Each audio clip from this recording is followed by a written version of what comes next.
there's a possibility.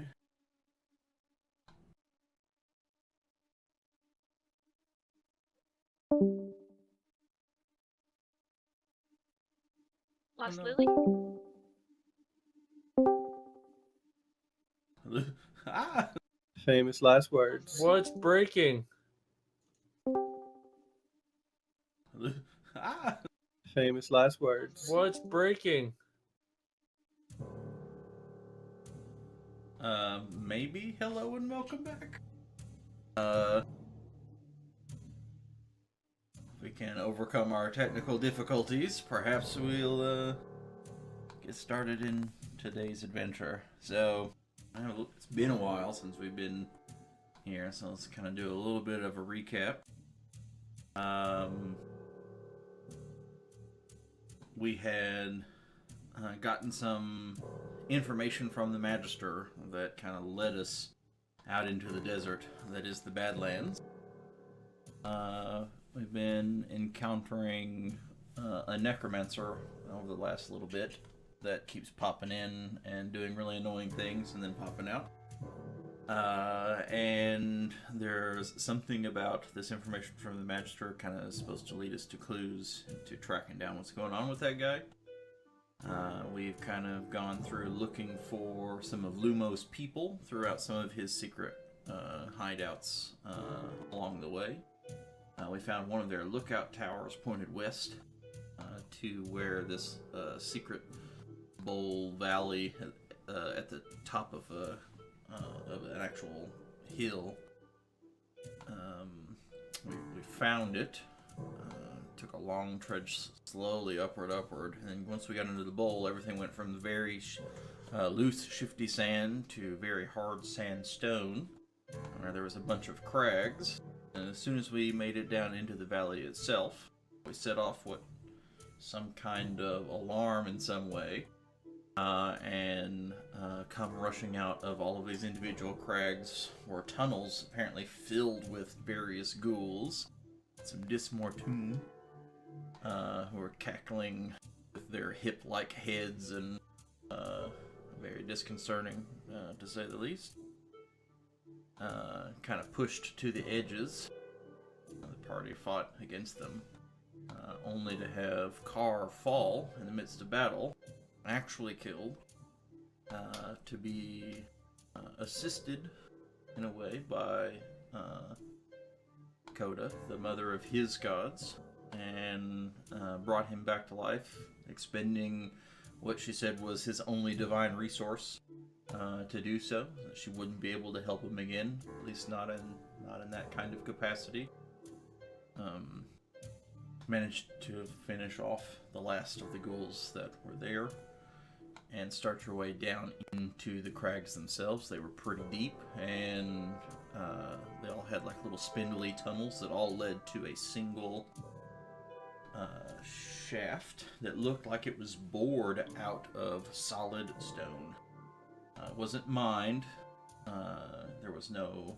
Everything wasn't rough as though picked at with any kind of tools, but it was almost like a smooth circle with a flat bottom, as though it was a laser beam or something of like magical in some regard. Just removed the material and it was gone. Let's see if we can get...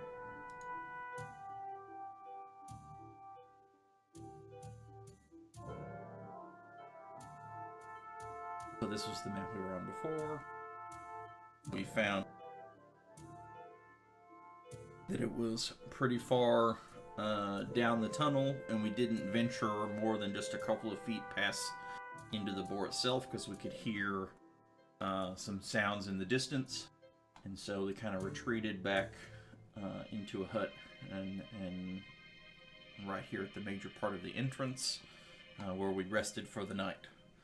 There was quite a bit of reflection, and I was really happy to see some of that from Tar and Izzy, and so I want to give them an inspiration for that, because that was excellent. On some, they sent me a document detailing some of their conversation and it turned out to be multiple pages long, and it was a really intriguing read. So thank you guys for that. And with that, we leave this map.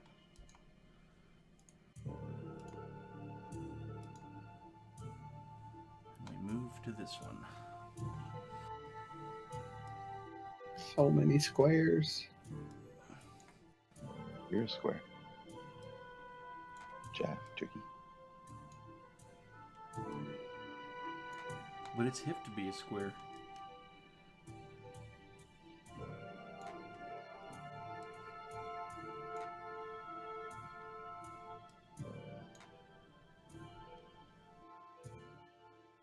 Alright, so I got everybody kind of on here.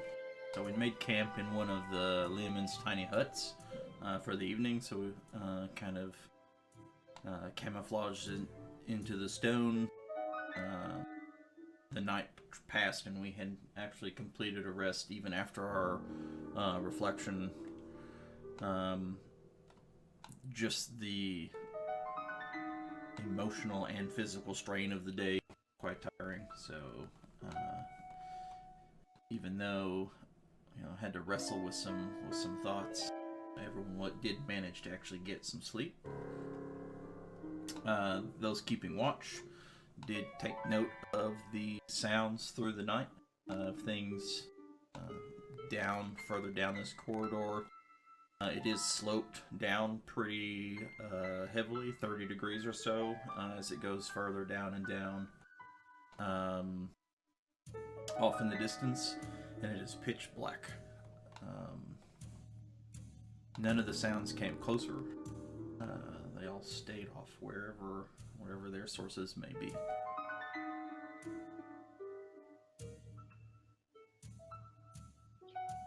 And the sounds we were hearing were kind of ghoulish, right? Is that... Yeah. Were we able to kind of identify them? A lot of things that you could definitely attribute to ghoulish in nature. Some of those growls but a lot of some scratching along like stone walls and things like that. Was further down the tunnel. After I believe that we decided not to go any further, specifically due to everyone was out of everything. Like they were just out. Hit points, abilities on you, everything. So I didn't want to investigate any further if we could stay in safety to recover some of that stuff. But that is kind of where we left off. One thing is when we arise in the morning, Car, you have a strange feeling coming from the scabbard that you sheathe your sword in. It's almost like some bit of charged energy, in a way. I would have to whip it out. In front of everyone? It's in the dark. It's all right. As you draw, it feels like the dead of winter. How if everyone's bundled up and has socks and moving along carpet, you just feel that extra staticky feeling. Just standing there. But as you start to draw the sword from its sheath, you can even hear a crackling of energy. As you pull it out, you can see what was a sword you just found. Somewhere along the travels, it did happen to be magical. You can see very deliberately, right above the guard, at the part of the sword, you can see symbol of Crag gods. Right on the very start of the blade, etched in, and you see little crackles of lightning travel down the blade. That's cool. Yes.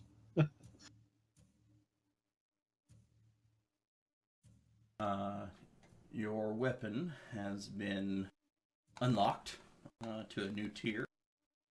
And now, when it gets an added property of 1d4 lightning damage on all melee attacks.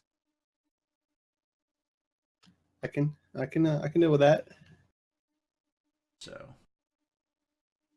So shocking. It is shocking.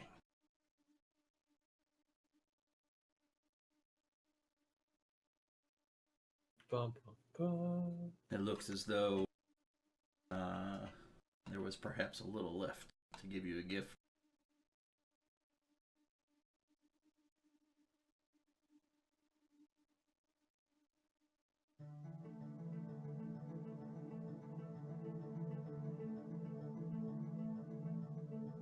So you can feel free to update that and make some effect or something that you would like to be able to add.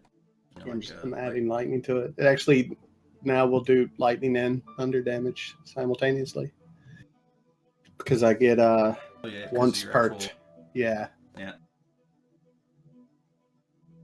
Thunder and lightning.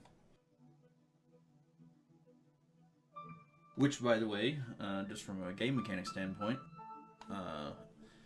that counts as a source of damage you deal that is lightning to activate your class ability. So. Yeah, I was just thinking that. Excellent.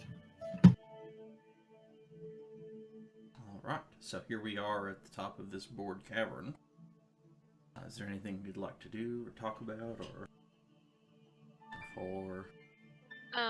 Izzy probably doesn't take much notice of Kara inspecting his weapon. That's kind of just a regular, like, oh, he's just checking over his stuff. So she's gonna go over to Lumo and just kind of quietly ask him if he knows anything about these caves, if this is something that his people had constructed, or...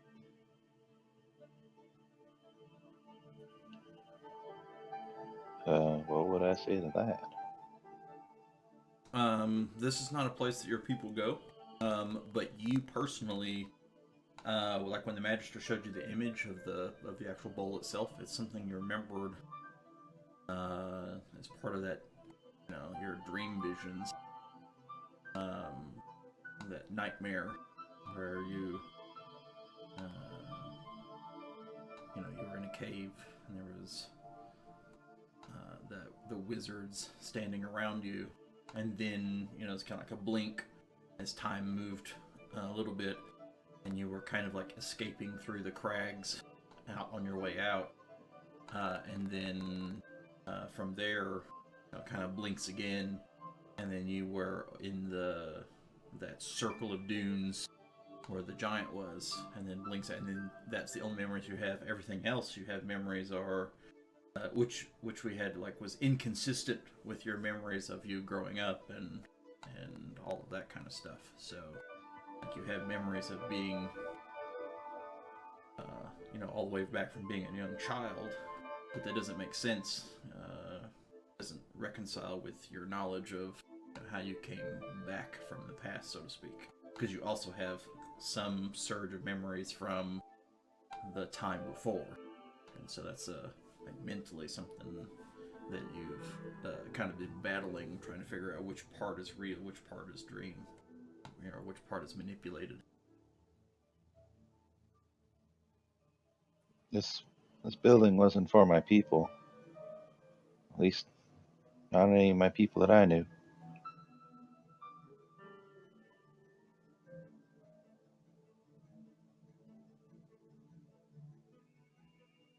Well, it seems I can't see in the dark. I'm gonna light my torch.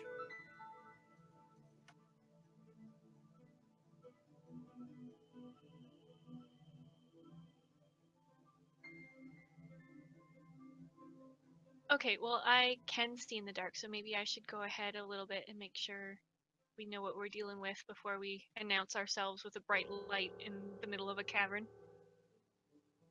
Mm-hmm.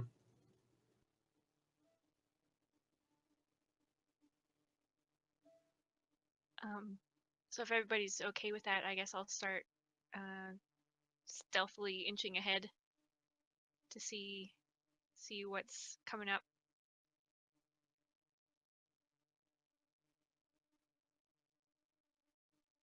dark vision 60 feet.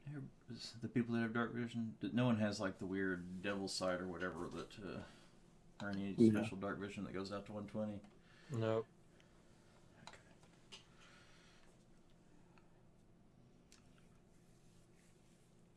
I think 3 of us have dark vision, and I think it's just me and Lumo that don't. We're the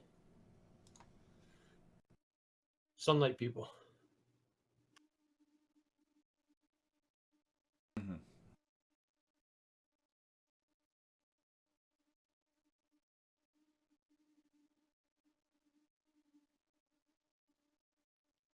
So I'll start inching up this way, quietly, and see what I can see further up the tunnel. Okay, so as you kind of start, go ahead and roll me a stealth check.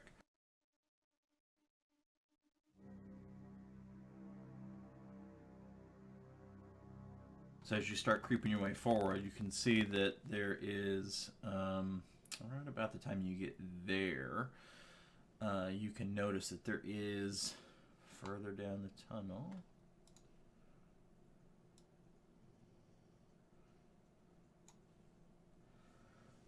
there is a actual, not far from you, there is a little cutaway section that actually looks a little more natural than this board part, almost like a crack in the wall that's actually pretty wide.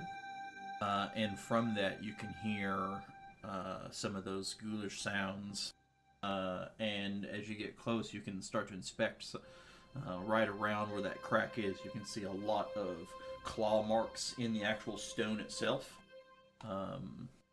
right here on the edge. Further up, as you get to about where you are now, you can see the faintest glow of light coming from a large cutaway section further down the bore.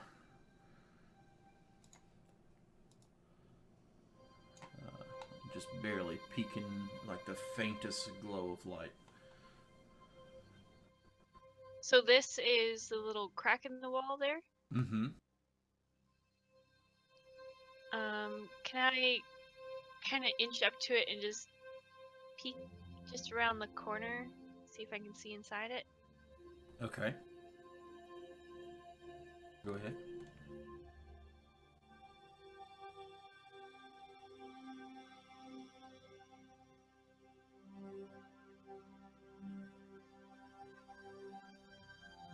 The crack itself kind of begins to open up just past the entryway where all the and now that you're here you can definitely see where, not just where the crack was, has been kind of worn out a little bit from where like a natural crack would be, because these claw marks are literally raking parts of the stone and wearing it away to make more of an entryway right here, leading into a small tunnel that curves up and around out of sight.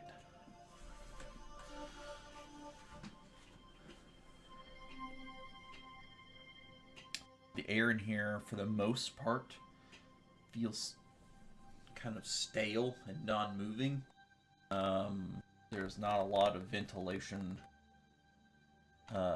in that you've encountered coming down, other than what barely comes in from up above through the same cracks that you guys made it down here.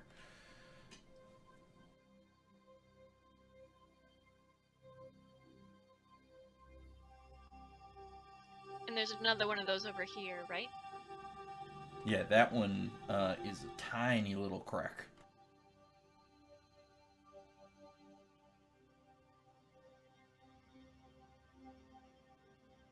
Okay, I want to make my way over there and kind of do the same thing.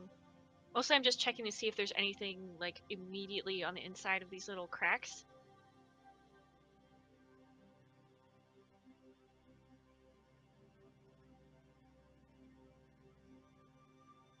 As you move a little further, you can actually see something that looks like a shiny reflective metal up and to the left, attached to the wall. Up and to the left beyond, somewhat opposite of that faint glow of light. Now that you can kind of see, now that you moved up to this position, you can see that this is a wide bored out section up and to the right where there is some faint light actually coming down that tunnel. Right here on your left,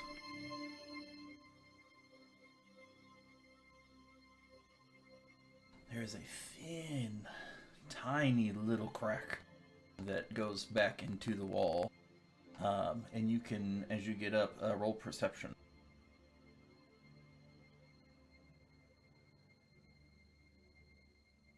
Excellent. You can hear what sounds like the whistling of air flowing through this little crack to the outside, to the interior of the actual wall itself here.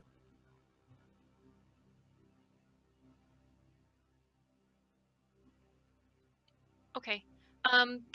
The glint of metal or whatever it is on the left wall, how reflective is that? Could I like see any images in it, or just that there is something like a light source that is being reflected? Yeah, just barely light source reflecting. If that faint light coming from the other tunnel wasn't there, you probably wouldn't have noticed it. It's like a very dull bronze colored metal, as opposed to these walls, which are they're kind of light for stone, but because they are kind of sandstone, but it is darker than your usual like lime or sandstone that you think of, like compressed sand. The walls are actually something slightly different. Okay, I want to check out what that metal thing is. Okay. So I'm going to keep kind of inching my way up, still listening for anything that might be coming, and keeping an eye on the other side where that big opening is to make sure that there's no movement, anything coming out of there. As you kind of come up parallel to the this like very large board section, you can actually see some lamps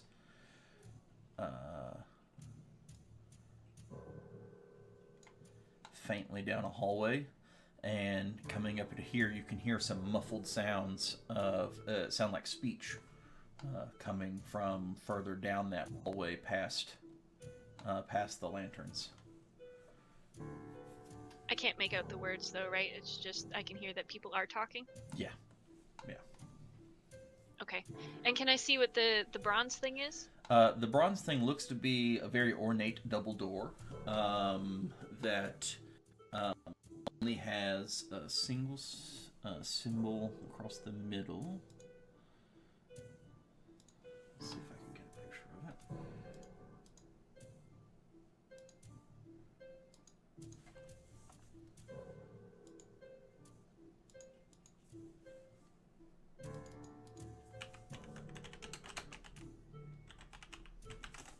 I do not have that in here.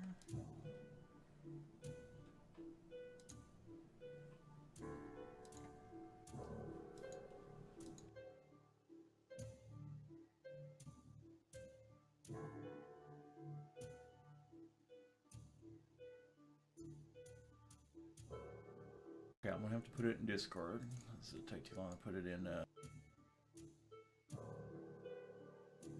Okay.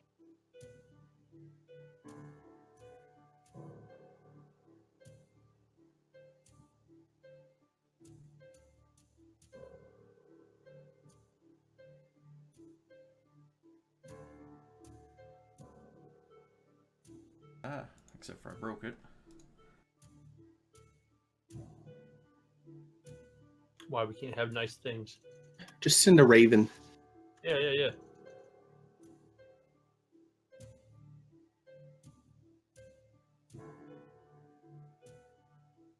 It'd be an awesome stream, though. You know, if you send a raven and then all of us should have ravens land on us and drop the thing. I'll work on it for next time. Make it so.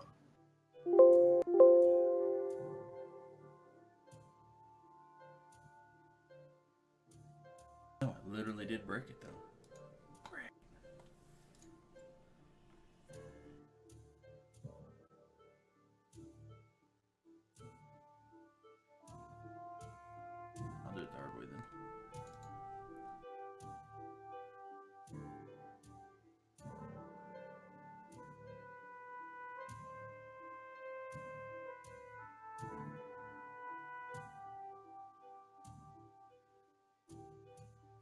I'm thinking that's probably as far as I'm comfortable going by myself anyway. So once I take a good look at this symbol, I'm gonna probably head back to the group and tell them what I saw.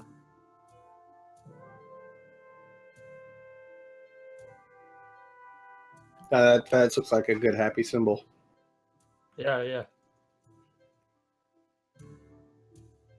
Means it was like light colored, you know, white may be safe, but that is red, so can't be good.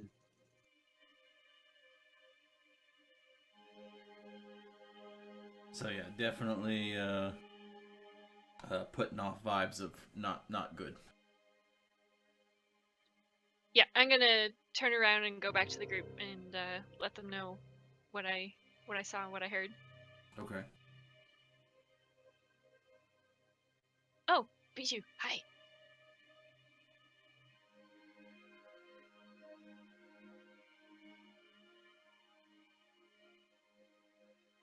Steen and Luma know it's clear going forward. Izzy is back.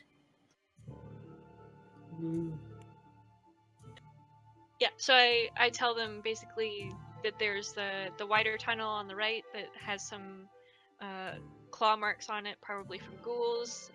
The small crack on the left that seems like there's fresh air coming from it, and then the larger bored tunnel further down on the right with lamps and what sounds like people talking, and then the creepy bronze door on the other side. It's for the symbol.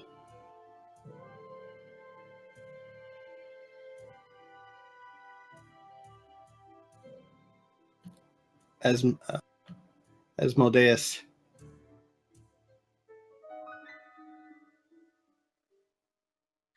It's one of the hell guys. It's, I don't remember specifically which though. Was that Asmodeus or Asmodeus, depending on which prescription you go with. Is the evil god of tyranny and domination. He is the lord of all devils. He is the overruler of all the nine hells. he was one of the ones on the door at the vampire lair, wasn't he? That is correct. Great.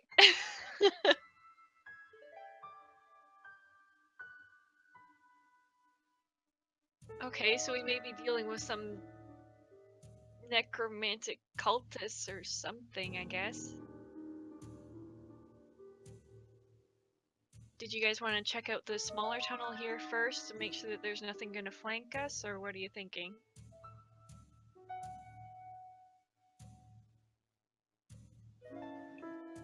All I know is that we're supposed to stick together on this one.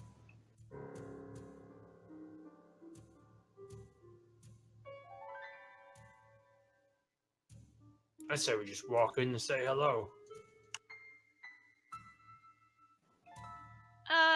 Yeah, I don't know. I don't know if that's a great idea. It's not like they've been super friendly in the past. Yeah, we can check that small tunnel first. I mean, devil worshipping necromantic cultists have always been inviting and Serving tea and cookies. in the past, right?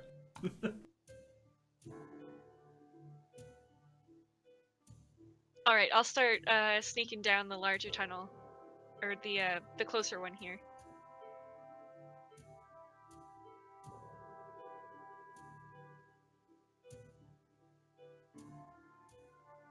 Keeping an eye out for roll me traps. one more stealth check, and investigation. What kind of pace are you trying to take when you're going? I'm going slowly and keeping an eye out for any kind of traps and an ear out for anything that's coming from the other way down the tunnel. Give her guidance, or at least I did before she ran off. So you have a D4 for ability check. Does that get used on my first one? It's up to you to use it. Oh, okay. It's a conscious use of that single D4.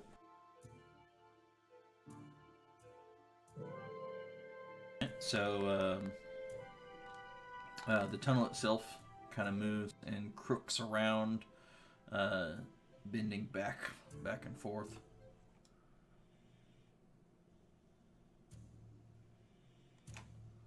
You can see as it begins to turn around, as soon as you kind of make that last corner up and around, what seemed like some faint echoes seems to now kind of be amplified in this particular area. You can hear that not far away, somewhere just beyond perhaps the next corner or one after that, there are definitely something ghoulish in nature, scratching around and growling and moaning and the like, not far away. If I stop here, can I tell if they're moving towards me, or are they just kind of hanging out where they are? It's, kind of hanging out where they are, but maybe like some slight shuffling. Just like maybe moving around in place, or within a very small area at the very least. Okay, I'm gonna take out my cutlass and my dagger. Cutlass being the shape-changing... My... Yeah, okay. Mm-hmm. Okay. And just very slowly inch forward until I can kind of peek around and see. Is everyone else see if there's staying any back when movement. she starts to creep forward? Because right around now she would have kind of gone slightly out of sight. So that's just curious as to, are people following, or are they waiting for her to report back, or what kind of things is everybody else doing? I'm pretty much hanging out with Lumo and providing light for both of us. Oh god. And Bijou Whoa. teleported. Yeah, first teleportation spell. Be careful of that D-door. Leroy! End up in a rock somewhere. Leroy! Say, I was just gonna keep my eye on her, but or somewhere else.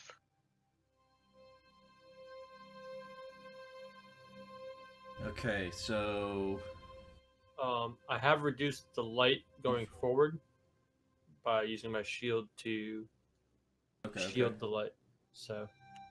okay, so are you guys trying to creep along behind her to not make any noise either? Yes. Yeah, I'll creep. Yeah, I'll try. We'll need some attempts to try to be sneaky. Yeah, I'm creeping.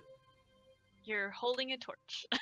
I'm dragging my leg behind me and banging against the wall at the same time while holding the torch. It's always better just to be like, nope, I'm just walking. Well, no, that's not necessarily true. Well, in this case, Just trust your car. Granted, Steen's not going to be stealthy at all, so that's why I was curious if he's waiting outside until she reported back, or if everyone's trailing along, because that actually makes a difference of, does he have to roll a stealth check to be hidden or not? But since people have moved down the tunnel, that comes into play.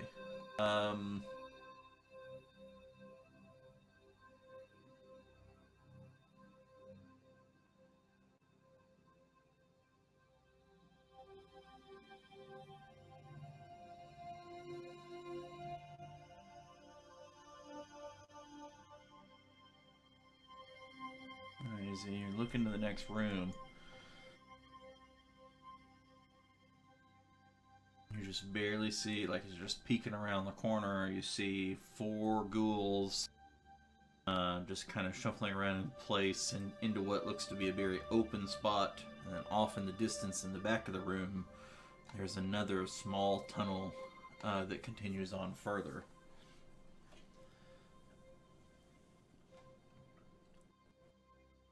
seems like we're about to have a ghoulish time. Just as you make your way around the corner, you can see them kind of shuffling, almost like doing Ring Around the Rosie. They're just literally just kind of walking almost in a circle in their own path. And you sit there and you watch them for a couple of heartbeats, and then you get a little bit of light coming from behind you just a little bit. And as that little bit of light barely reflects off the wall beside you, you see the ghouls turn and look back towards the hallway where you're standing. They don't see you, but they see the light. I flatten myself against the wall and look back at everybody, and I hold up 4 fingers. And then I'm kind of like,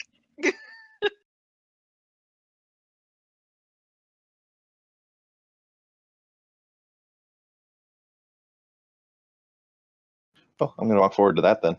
Yeah, I mean, I can't see anyway, so I'm just still moving. Yeah, so with that,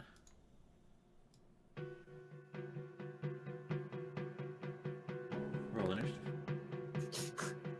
Better tunnel. Oh yeah. All right, we got this.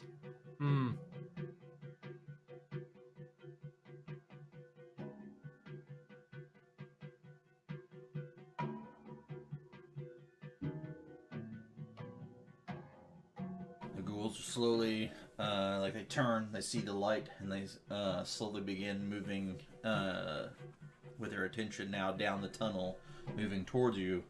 But with no indication that they actually see you, their definitely focus is further off to the right against the wall where the light is actually shining, just ever so faintly. But you're up first. I'm gonna stay right where I am, stay flattened against the wall, and I'm going to ready an attack if one of the ghouls come close. Okay. Okay.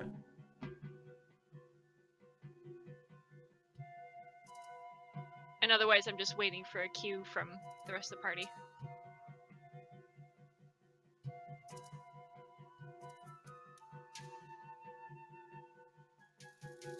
Are you thinking close, just to be particular, are you thinking close as in melee close, or are you thinking that if they get close, Yeah. like if things happen, you're gonna chunk a dagger, or... I'm thinking melee, honestly. Okay. Alright then, Bijou, you're up. I'm just gonna stand here. Yep. Okay, hanging low, okay.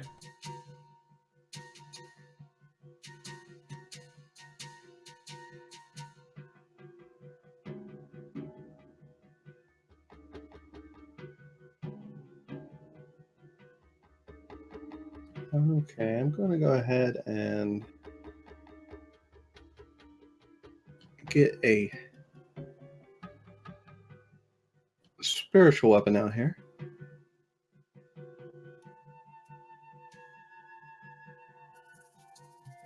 Are you trying to remain... Yeah, I'm just going to summon quiet while you're doing that, a or moon you, sword. Are you trying to do this like under your That's breath going to be kind of things? behind Izzy, and I'm just going to leave it there.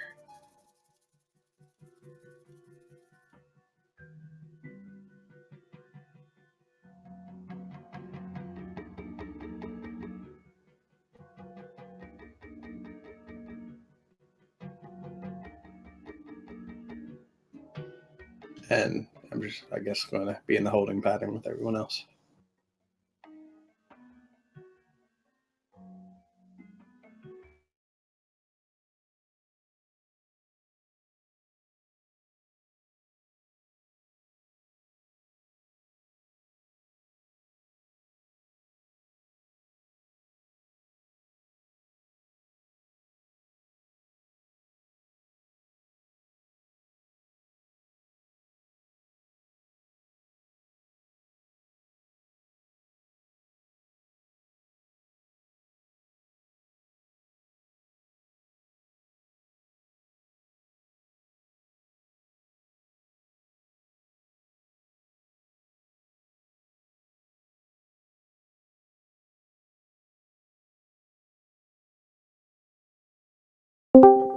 I think. Yep, there it goes.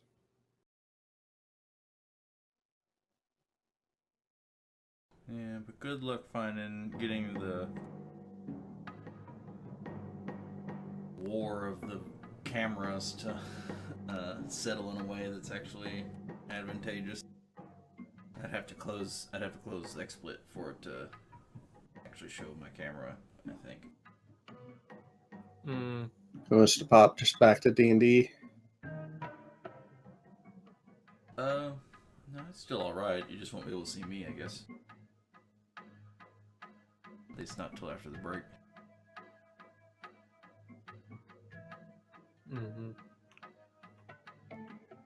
As long as we can hear you. Yeah, yeah, that's somewhat important. The I was asking Car. So you're casting your spiritual weapon. So the spell state command words. Does it have it does have a verbal component, right, for that one, for that particular spell? Yeah. Are you trying to do it in such a way that you're still trying to remain hidden, or unheard, or unknown, or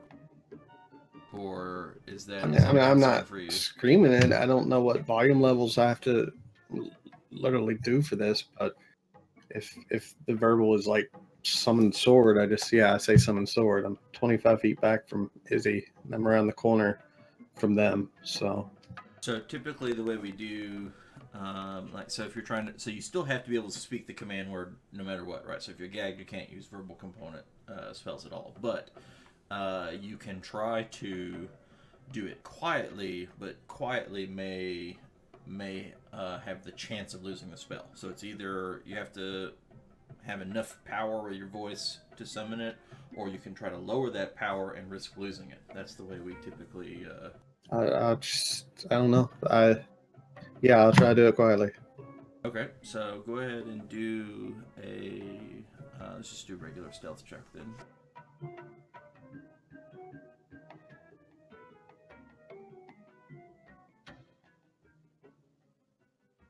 And that's a level. What level spell is? 2. Level 2. That's fine. Yeah. So you're able to kind of speak it quietly enough that it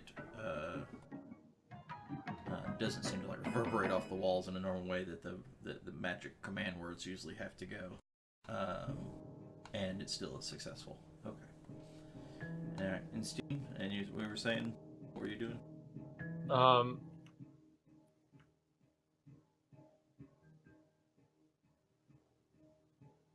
I am, because I couldn't see the hand signals. Moving forward is normal until I see Izzy just standing there trying to hide against the wall, and I'm like, "Oh shit! Oh what's going on?" And then I'm like trying to cover up the torch more. I'm like, Izzy, what's going on? Okay. I feel if Stein went first, I wouldn't have to go through my whole thing. I feel like Discord's really lagging for me right now.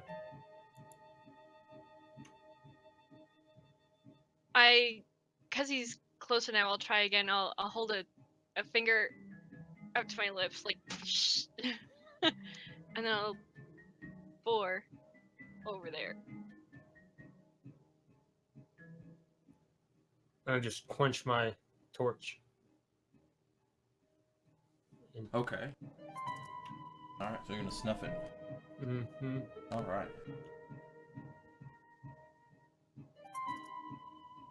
Gonna restart Discord, just having problems.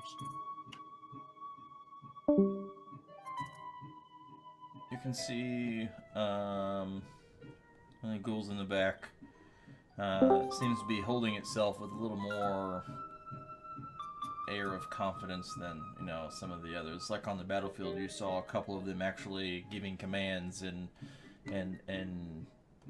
tending to have more sentience and intelligence to them than some of the others.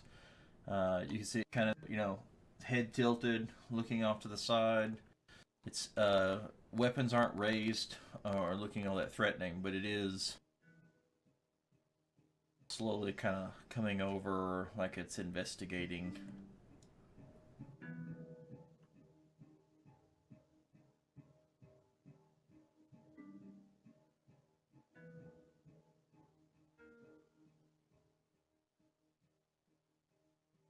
Gets to right here at the entrance of the tunnel, You see it kind of crane its neck forward a little as it kind of peers back and forth, kind of looking around. It kind of just almost seems to shrug a little and turn as though it's starting to walk back into the room.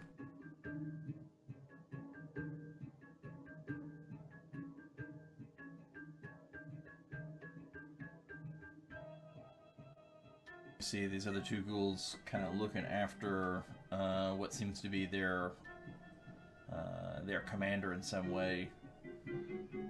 As he kind of shrugs and turns around, they kind of go back into their and bring around the Rosie, shuffling around.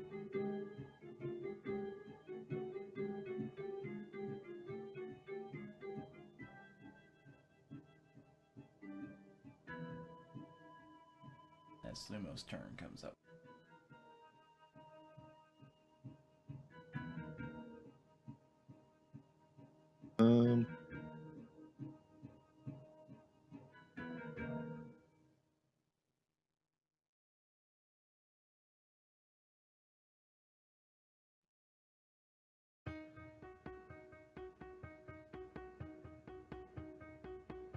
Oh, the torch is out now. Okay. Yep.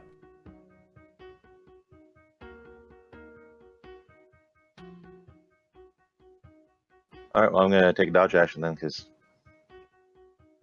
I can't see anything. Okay.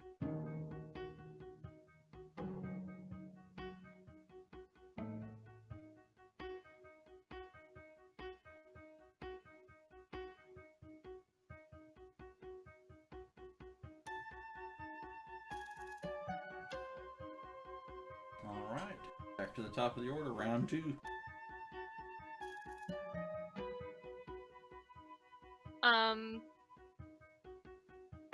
I'm kind of getting the impression that these other guys don't necessarily realize what we've got going on over here, so I'm going to...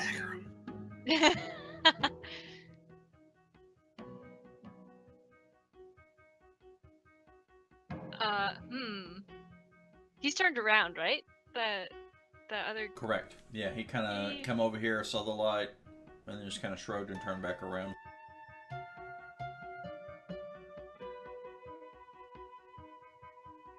Yeah, there's a bit of an opportunist in Izzy that's gonna want to take advantage of that. So she's gonna sneak up behind him and stab him. Okay, stabby stab. You are considered hidden.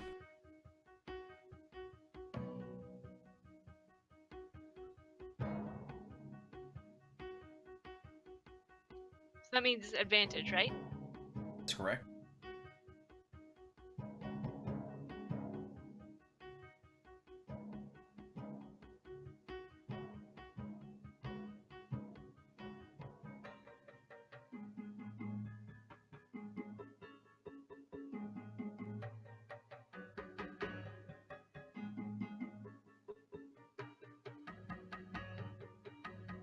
So yeah, you sink your scimitar kind of right through a slightly open spot on the side of the armor, right in the back, and you can hear just as like it kind of bolts upright where it had kind of shrugged and turned and was slouching walking back.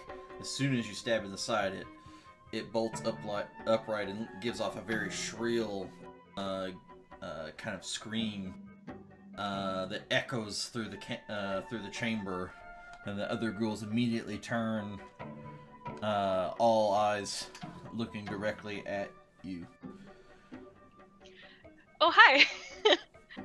I'm gonna use my offhand, my dagger, try to see if I can get him again. Okay, yeah.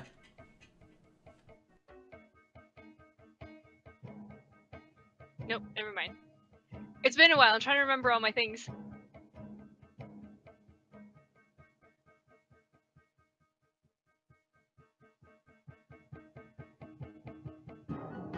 Yeah, take all of that 5 damage. Boop.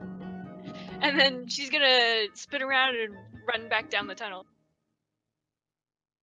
Oh yeah, that's right. you are swashbuckling mobile. So it doesn't get an attack of opportunity on you because you attacked it. So yeah, there you go.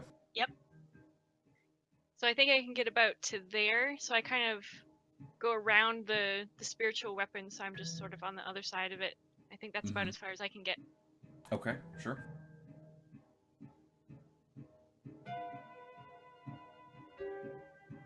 You do, I mean, having just fought several of these different types of ghouls, these commander ghouls were particularly tough. They just took a beating.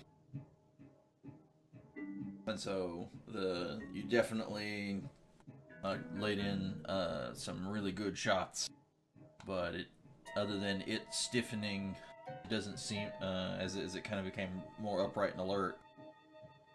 It didn't seem to, hurt it as bad as you would like to have seen.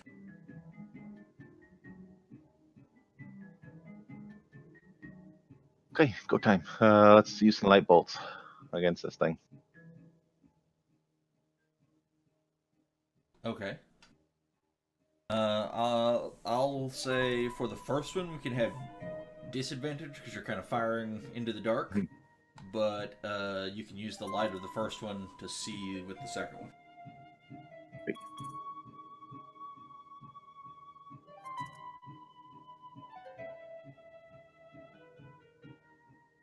Got it anyway.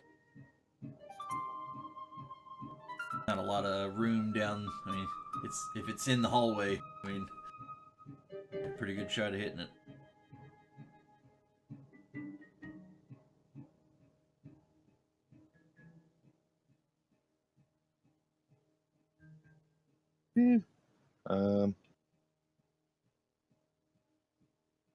I'm gonna tell Steen to light your torch back up. They know we're here. And I'm gonna take a defensive stance.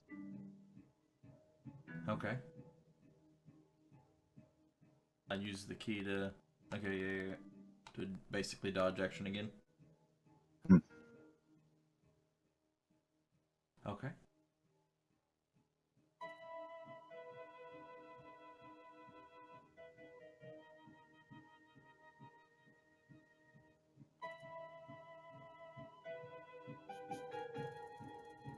See, one of them that's holding a war pick in one hand, chomping at the bit as it takes off, like fast zombie style, charging down the hallway, making it just barely past the other ghoul before his turn is up.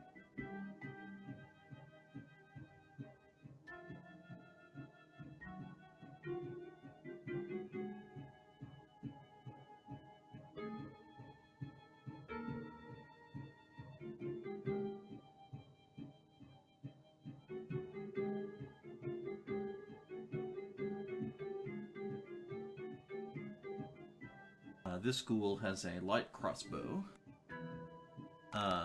Izzy ran back slightly around the corner, but these ghouls, their eyes were intently on her as she was running away. So he's going to fire his crossbow at her. No! That's a natural one. Alright, Car. You're up. Okay, so my bonus, I'm gonna get this guy over here. Let it take a whack.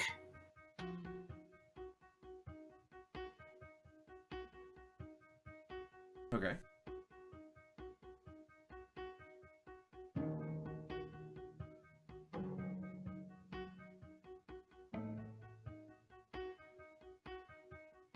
Nice. Yeah, can't get any better as it turns out. And I'm just going to send a sacred flame at him. Okay.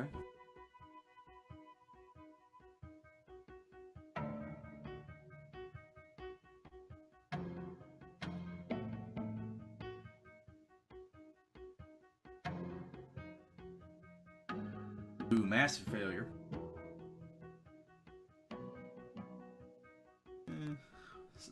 Yeah, might. massive failure.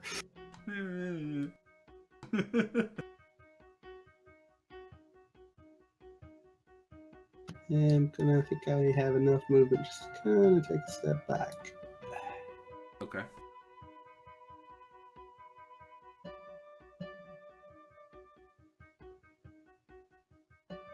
He's got a lot less hit points than that iron guy, though. Yes. Significantly less.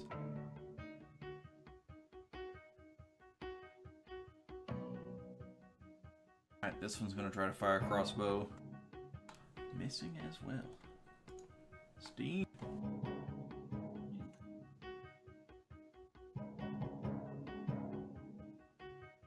Yay.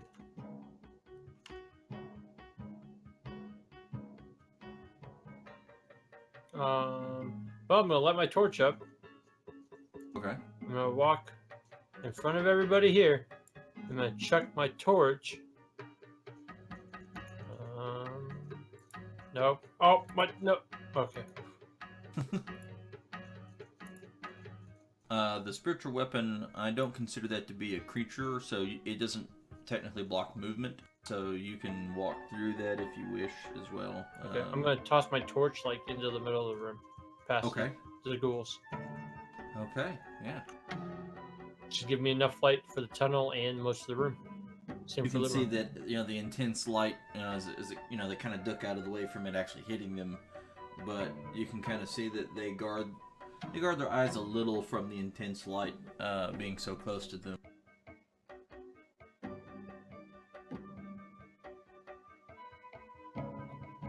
And then I'm gonna use my bonus action to put my shields together.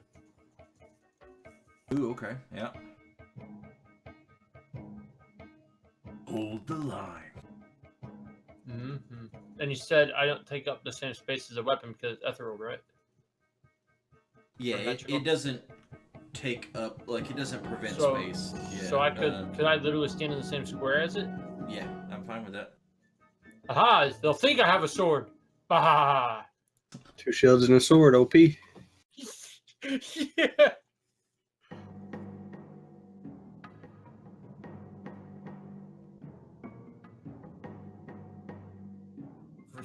The Iron Golem comes up, wielding a big, heavy glaive.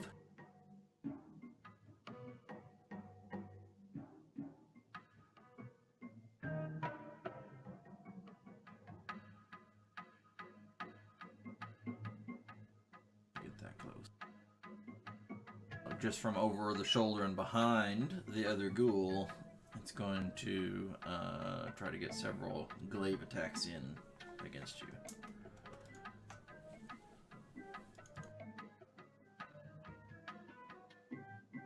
Now with those rolls, it ain't. I'll let it try. Beesh. I'm just gonna kind of watch behind us, make sure nothing comes in after us. Okay. Same what you said.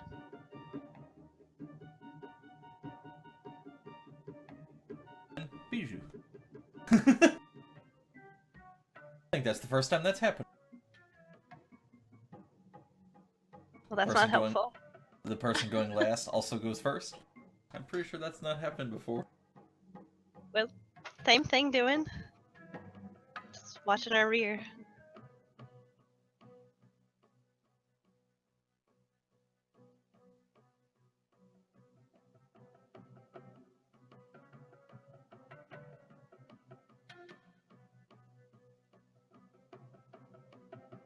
Alright, so Steen is providing cover for everyone behind him, including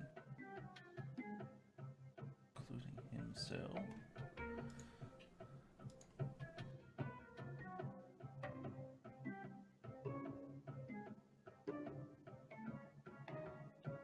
But even with the cover, this one, they've honed in.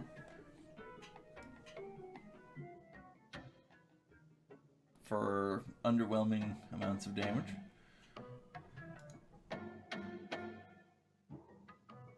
So the Iron Ghouls continuing its barrage of it's just overhand striking and whirling and overhand striking just over and over and over in a flurry, trying to lower Steen's defenses.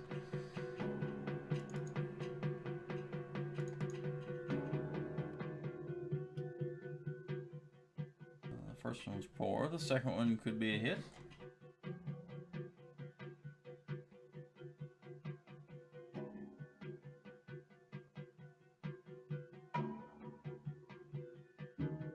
Only one double out of 6 attacks. Only one of them double digits on the roll. So good luck for you guys. I'm the guy with the highest hit points, so I mean it's still good, right? With Steen out in front, I want to sheathe my cutlass Okay. and just throw twice with my dagger. Sure can. Yep.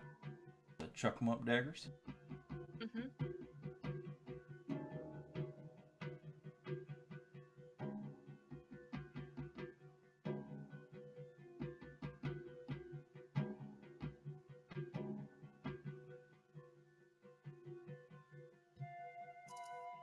No.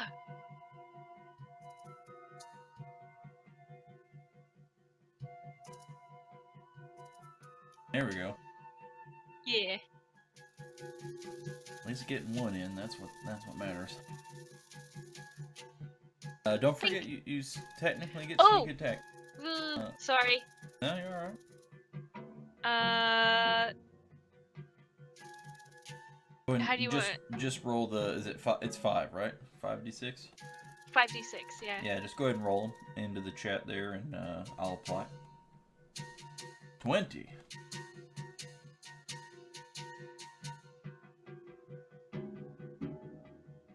You can see that that's starting to hurt a little bit.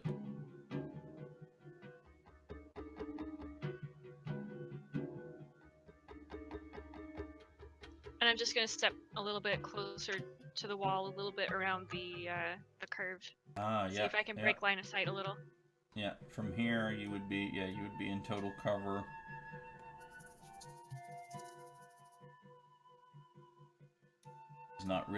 There's not really even an angle across there that they could even get side of you, so. That's good for me.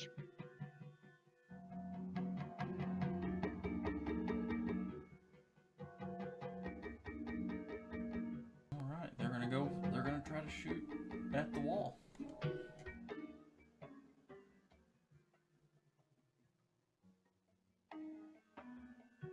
Still miss for the decent roll. Woohoo! Steen in the front in the tunnels. That's Yeah. it's an interesting stratagem. Works pretty good.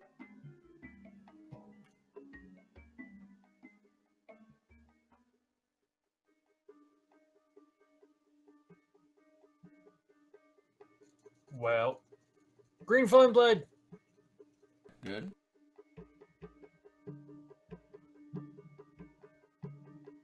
Green flame. Yay!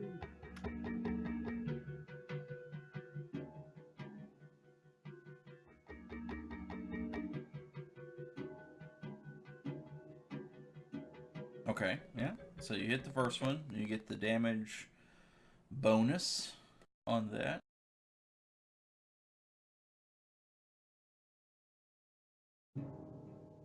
And then the automatic bounce to the neighbor.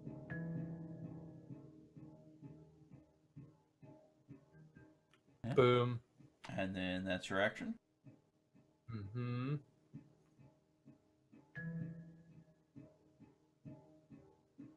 That's cool. You get to hit more than one of them with a 1 attack. Mm-hmm. Yeah. I mean, I don't use it enough. They have to be right. They do have to be right next to each other for Yep. it to work. But Yes, I do. And I don't think I have anything I can use as a bonus action right now.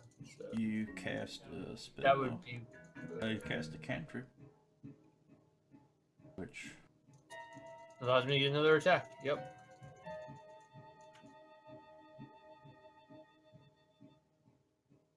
oh, here you go. Ta-da!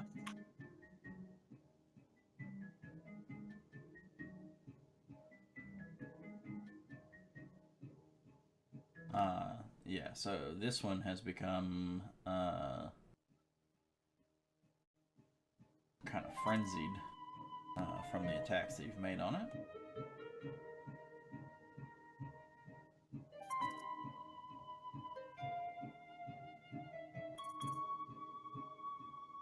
I need you to first off start with make a Constitution saving throw.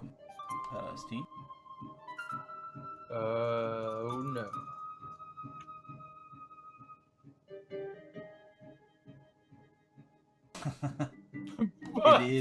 It is DC 12, so Yes! lucky you.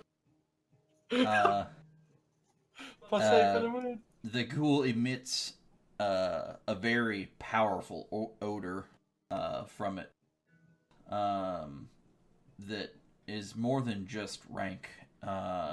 It's vile in a way that's poisonous to your senses. And after emitting that, it's gonna just go berserk. Try to hit you.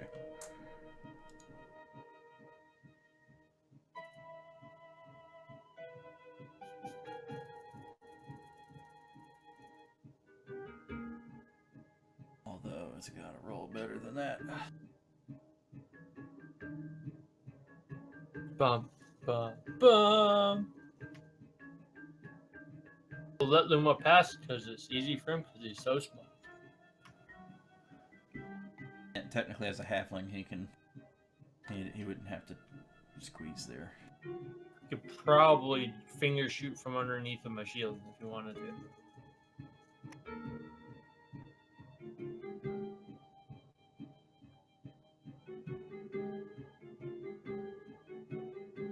We'll just do regular. Okay. Yeah.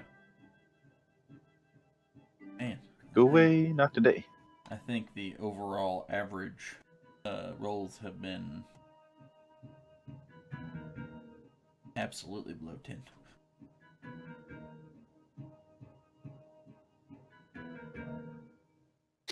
Boo.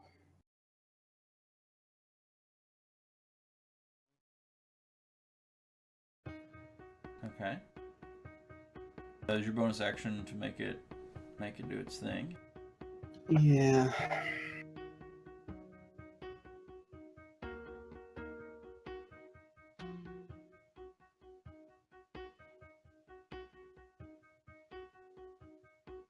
I'm gonna stand here and I'm gonna call forth some. I'm gonna go a full Beastmaster here. Some hawks and ferrets. Hawks and ferrets. Okay. Yes. And that will start when anything enters or the bad guys first turns. And they will not attack okay. my friends. Is it just the first turn, or is it any at the start? When they start of the round. Yeah. If they start their turn or enter it, they start getting whack-a-mole with the is that spiritual guardian? Is that what that one's called? This is, yeah, spiritual guardians. Okay.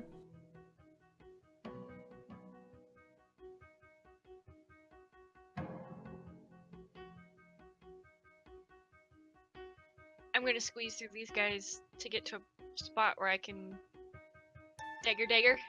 Uh-huh. Something to give you haste so you can dagger. That's all you need, isn't it? Yeah.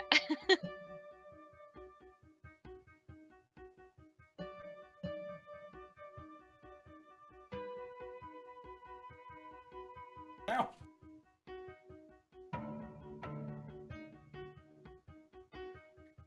Ah, terrible. What is this RNG?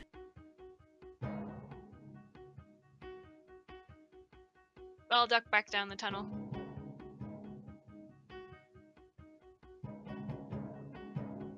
I mean, for both sides, like this, the RNG is just broken.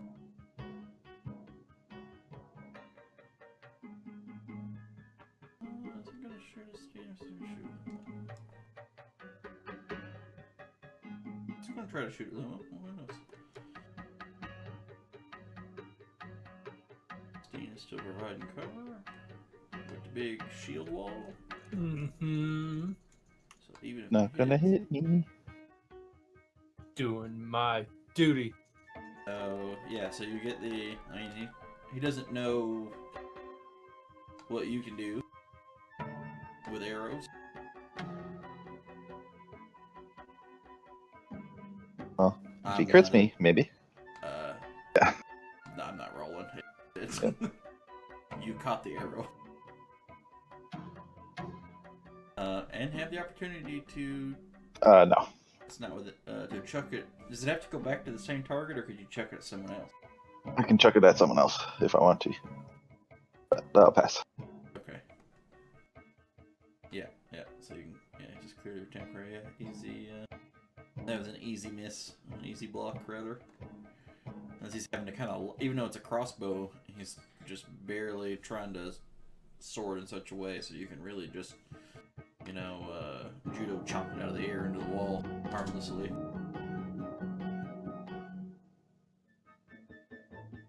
Okay, it's going to keep trying to hit Steven. Doesn't really have a lot of choice.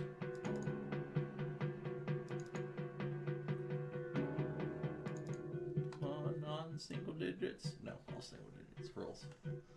Oh, I get to do something to him. Oh, okay. Oh, yeah, at the start of his turn. Yeah, by all means. Totally forgot. Half damage. Oh! That, then he rose well. I rolled a 19 on that. No, 19. Rough. Still half damage. Mm-hmm. You should keep him off me, man. All right. Another green flame blade.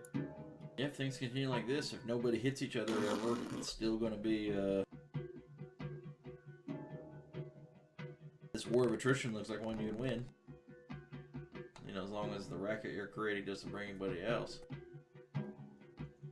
And as my bonus action, wait. Our rules does an action does a stance do bonus action or action? For what stance? What do you mean? For ready to attack, dodge. Those are Those are- actions. Okay, yeah. You still can't. I mean, you still cast the spell, even if you didn't hit with it. You still get your bonus action attack. Yeah. Okay, I was just checking.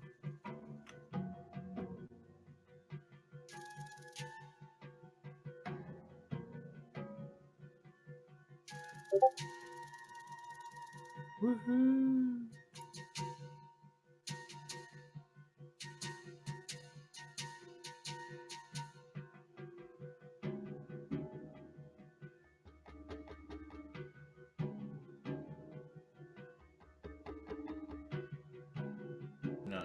I'm not getting Discord messages, so if you send me something, I hear it ding, but I can't actually see it. So send it to me as a whisper in game. It'd be a lot easier. Oh, it's just linking GIFs. Yes, okay. Alright, I'm still just watching our tail, but I'm gonna cast Aura Vitality. Wait, we have tails? In circles. Okay. Yeah, you do that, and then you I'll can use- activate. Yeah, use my bonus action to use it.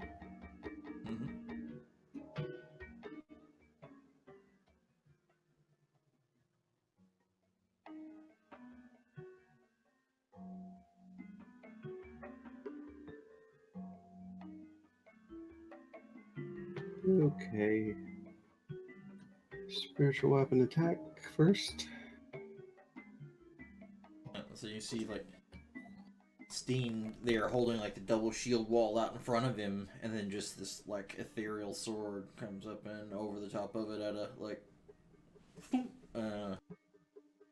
just misses.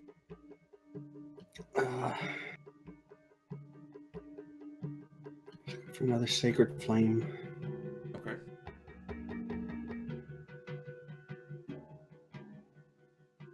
Failure. A little less failure this time. You can see that ghoul up front is definitely starting to look kind of ragged. I mean, more ragged than he already looks. These aren't like zombies like falling apart. I mean, this one's got like uniform. Oh. And actually looks rather together, so to speak. And just as a recall.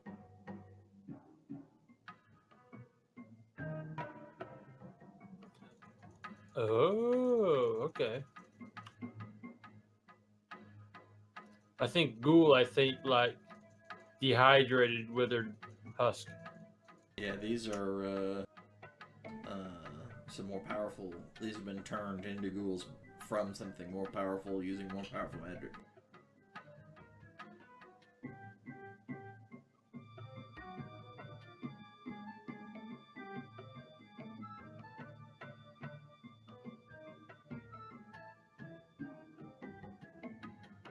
Okay, he's got to do a save now. Yep. Natural 20. Boo! Natural half damage. Ha! Ha ha! Ha ha ha!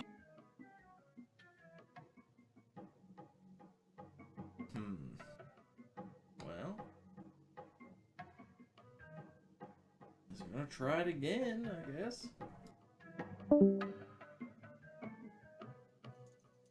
Ugh. Aha. Ha ha ha! Looks like we. Oh, there's a light. Oof.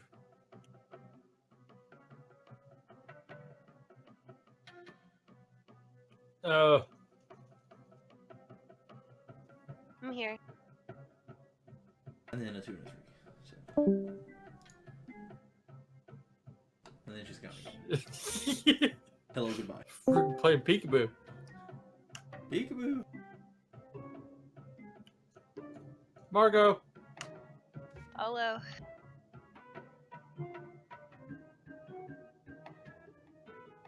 This one is also going to try to fire at Lumo.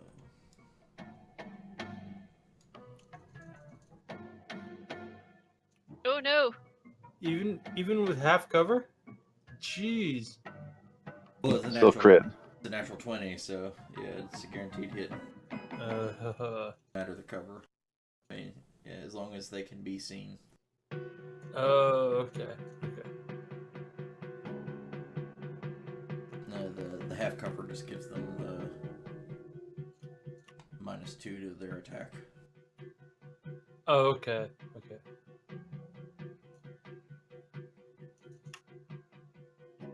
But you have it also, and the other 2 things are wailing on you, so yeah, they go for something else. At least that's what the dice said they were doing. Okay, start of the round.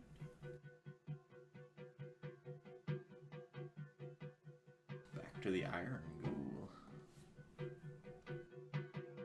who finally getting a hit in against Steen, getting that taste of blood, is now going berserk He's got, hold on. and taking damage maybe. Or what is this? So this they could roll high on this and get a 19, a 20, and a 19 on this on Spiritual Guardians. They're They're defensive. ferret resistant. Not a fan of B 80s And they fantasy roll movies. single digits on their attacks every time. Like every time. I mean, I'm not complaining. It's just very strange. Excellent. Alright, we're killing this mofo. All right. Well, let's do it.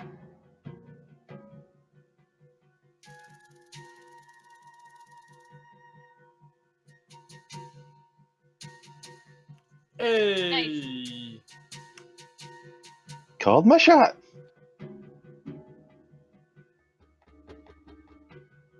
One ghoul down. As it dies, you can hear a death rattle as a bit of mist leaves its body through its mouth, and that little bit of vapor kind of comes out as you hear the raspy, and the vapor disappears. Anyone else picked a John Coffee? Yeah. Okay.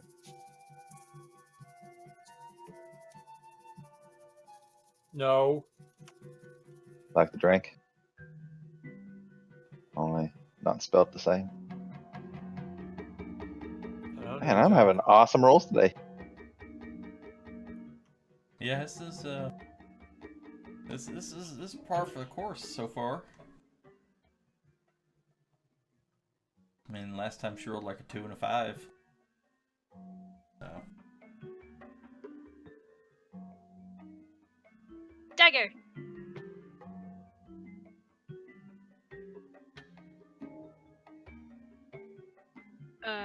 Wait, is Steam close enough that I would get that?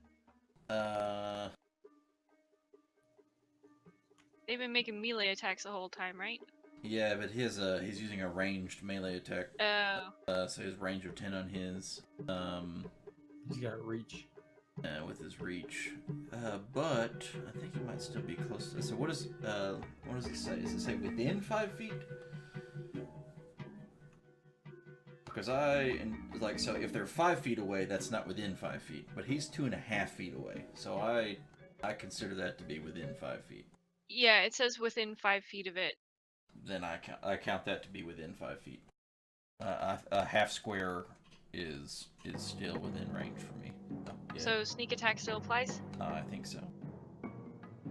Okay. Wahoo! Because that's the only way that this will actually do any decent damage. Woohoo! Well, I'm happy my presence could be of assistance. And it's all ones. Yeah, but 19 is definitely better than what I'm doing. What is? I don't know. I just don't even know what this is.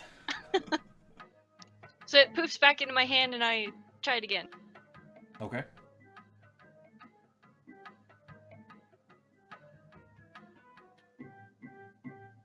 All right, hit him. Double 17s. Bringing the luck full circle. Full circle. Pink! Like a 1. Hey, stop that! I run back around the corner. That's So annoying. On the way back, the dagger just, slightly tapped him,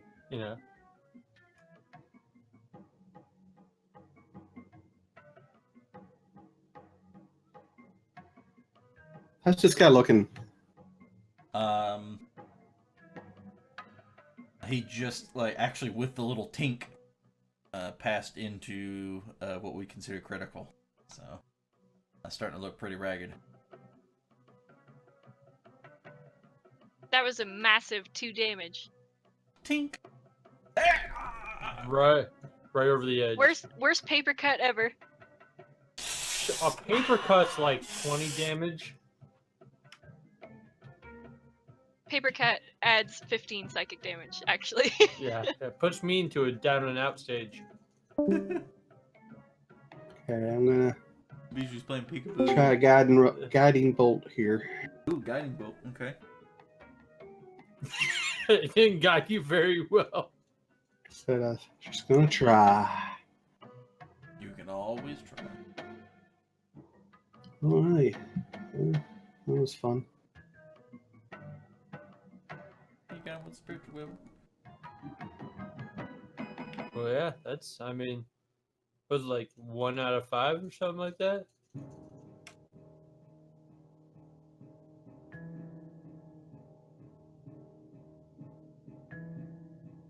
Car used up all his good roll juju when he was practicing earlier.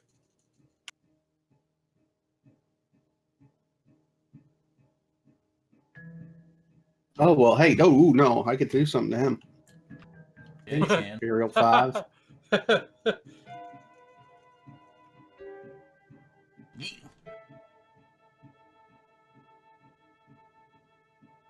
This one just throws this crossbow down as it's running, like just pissed off at it that it never.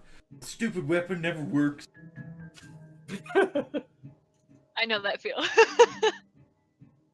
Your dagger works? Sometimes. Sometimes it just flies off into the ether. But it always comes back. It's true. This one makes a bite at you, Don't let him bite you. Hey. which could hit.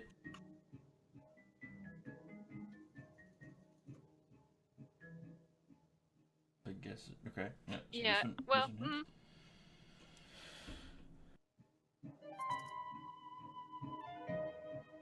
I need you to make a Constitution saving throw. Okay, you're fine. Steve's just not worried. Disease, the plague, meh.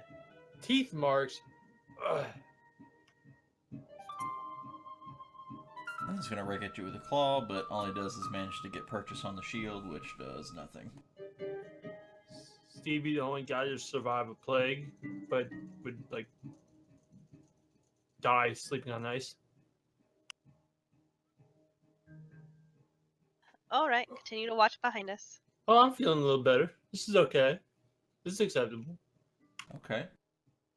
But Steen, don't pass your turn at the end of this one. Let me know before you do. Okay. I didn't realize that was re-rolling our. I'm just so used to being at the bottom. I guess I just never know. All right, green fun blade.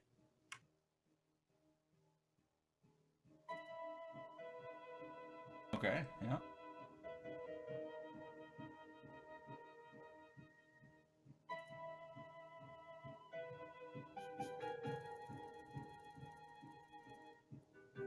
Better than a dagger.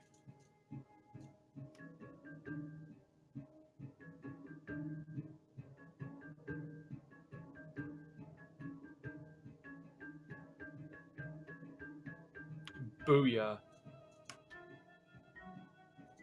Okay, I'm done.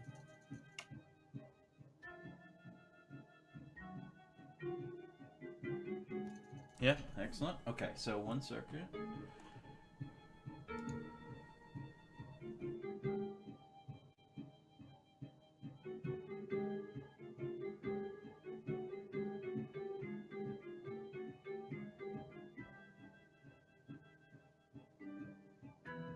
You hear a voice from the cavern beyond this one.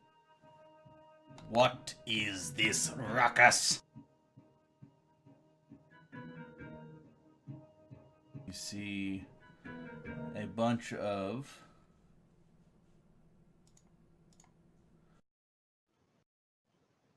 extremely weak looking, like emaciated, nearly falling apart looking little ghouls come just making their way out of the tunnel from beyond. You see a bunch of them. From each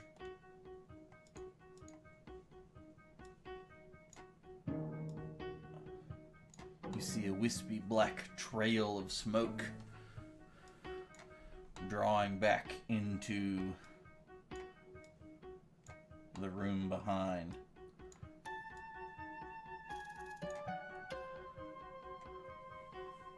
As An emperor ghoul. What? That sounds bad.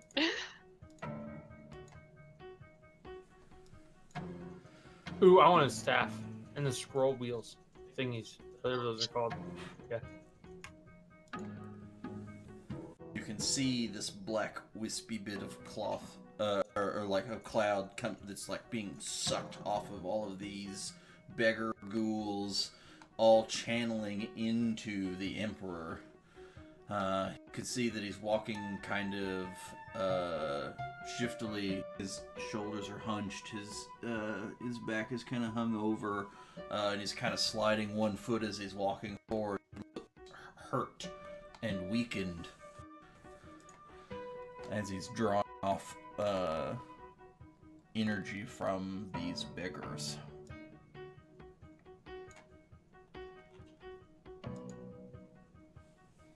You know what this means, guys? Mm-hmm. Somebody's getting magical items tonight. That dude looks loaded. I kind of squeeze back around the corner and look down the tunnel. I'm just like, oh shit. Loaded, his eyes are bloodshot. But I'm gonna chuck my daggers at this, try to finish off these guys that are close by first. I would appreciate that. Okay.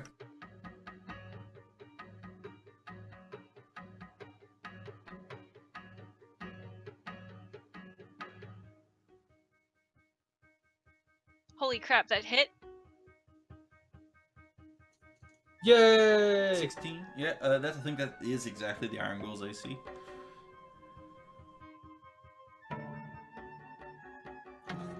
Ah! Only one. Yes!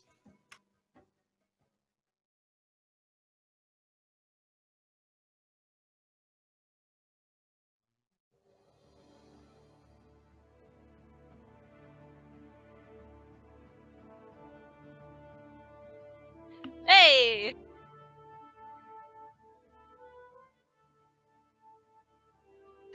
Just gonna run back behind Car and go, oh crap, oh crap.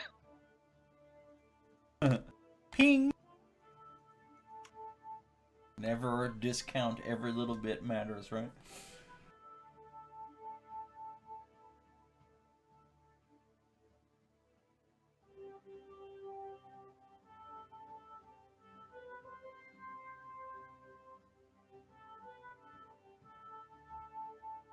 Start to swarm.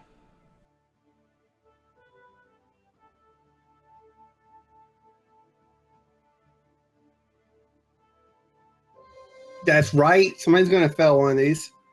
Yay! They didn't roll a 19 or a 20 this time, which is pretty... almost what they have to do.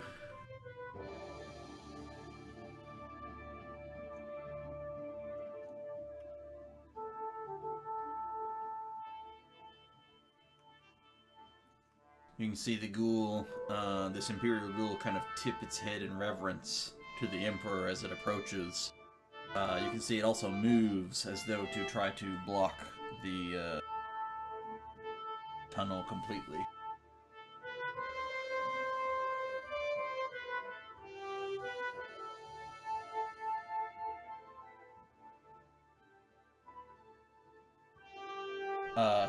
This one literally just takes this crossbow and like breaks it over its knee, like just super good.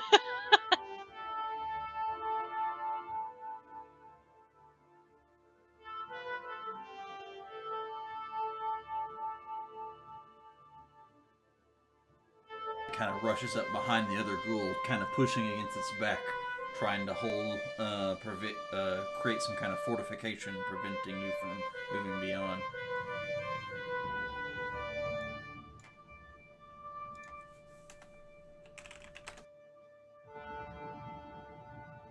I'm just wondering how frustrated these ghouls are.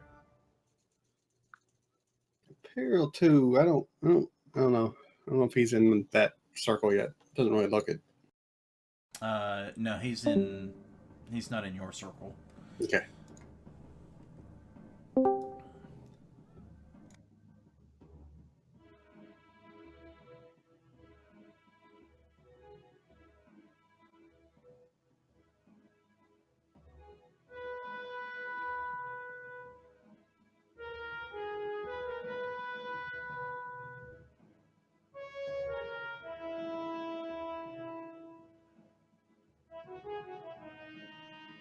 I was like you once, until his power took me and made me better, stronger. You too will learn.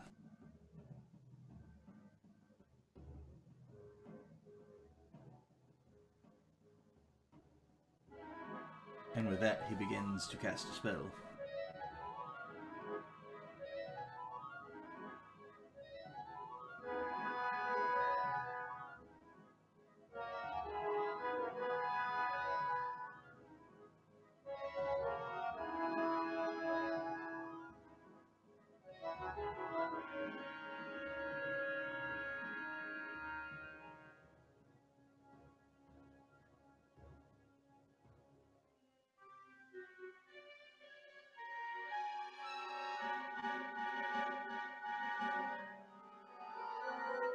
Although I can't find it. Oh, here it is. This is it's a really lengthy list. Alright, that bodes well.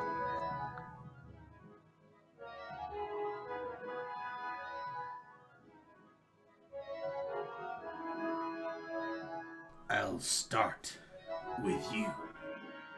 Steen, I need you to make a Constitution saving throw.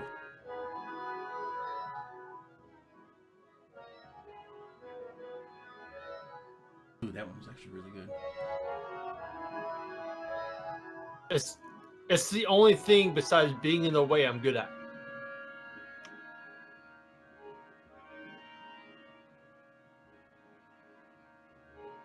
Or not.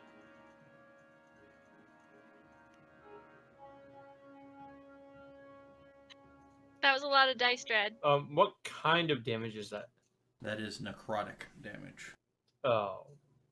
You feel the necromantic energy wash over you. Your lips start to become parched. You feel drained of energy as water begins to be sucked out of your body. This is just good.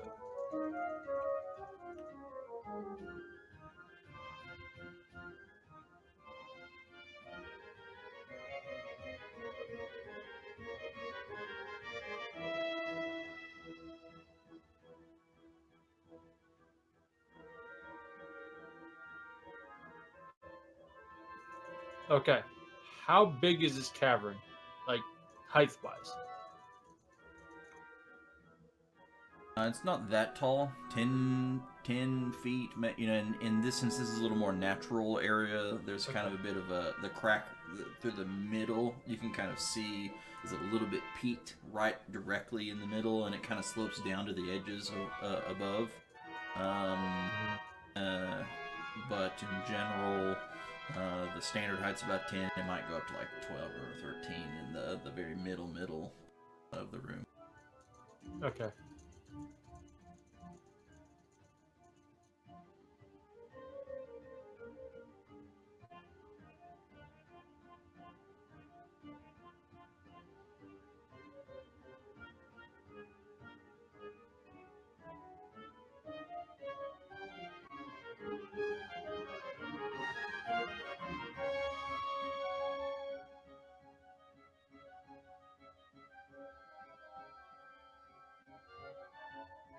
Alright.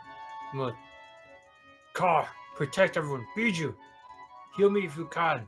And I'm gonna, Misty Step up to the Emperor. And use Enlarge Okay. on myself. Yeah, so Misty Step. And what level is Enlarge? 2 level 2 spells. Okay, and you can cast level 4 right now? No. No. No, then you can't do that. Wait, why? Why not? You can the One's maximum spells that you concentration. can spell levels you can cast in turn is the same as the highest level spell that you can cast. Oh, what? Oh. Yeah. Otherwise, it's a spell and a cantrip is all you can do.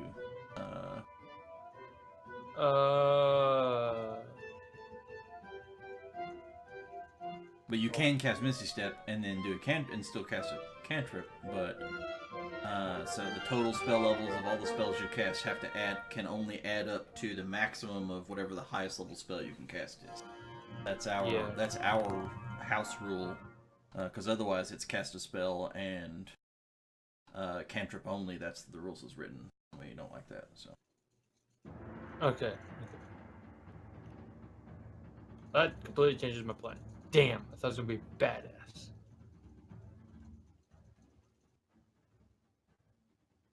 I am right next to that Imperial Ghoul, right? It's just my square is not full 5. Yeah. You're corner. You're on the corner with it. Yeah.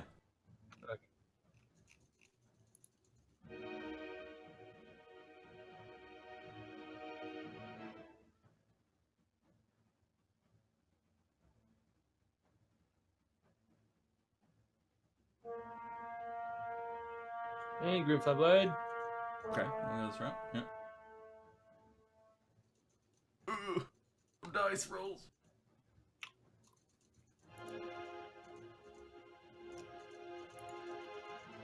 Woohoo! Yeah! Max damage.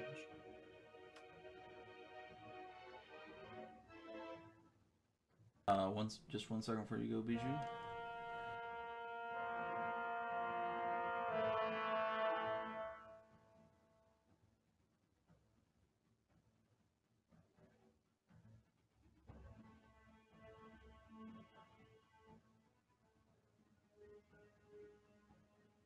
The Emperor is going to take a legendary action to cast a spell.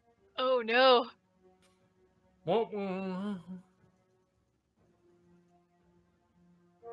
Apparently we wandered into a boss monster.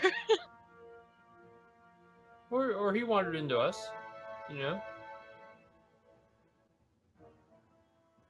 It kind of cackles a little. And which one am I?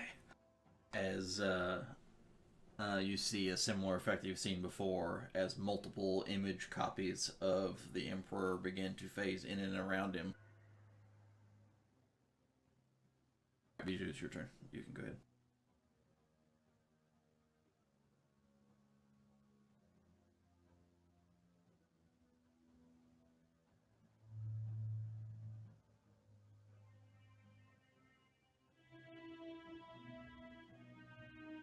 Well, I can't hear her if she's talking. Not. Okay, just make sure.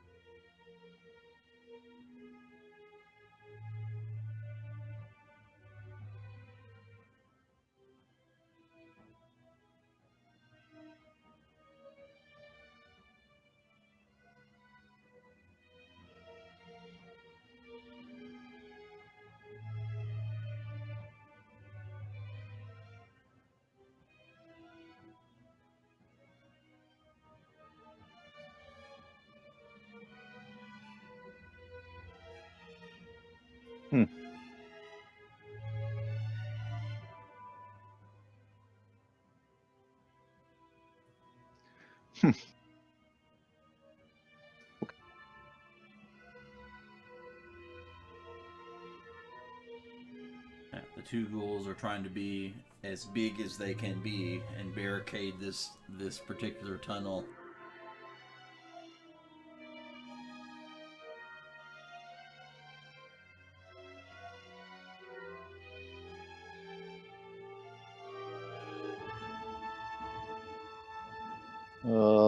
I can just. Okay, I'm gonna punch each one of these things. Okay.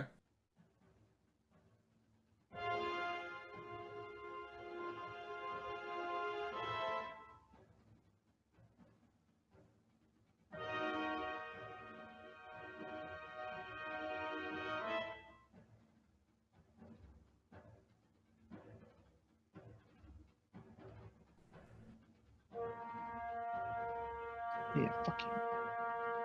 Her so good. And you're gonna try to kind of tumble past them. Mhm. Go ahead and roll me an acrobatics check. It's possible, but more than possible.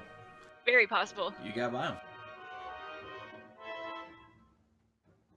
All the ghouls hold up a little sign that say 10.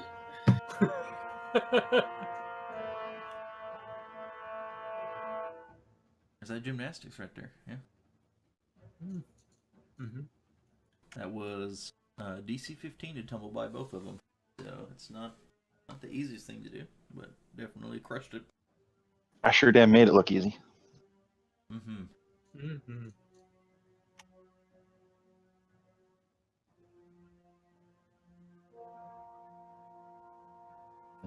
Rod. We're here.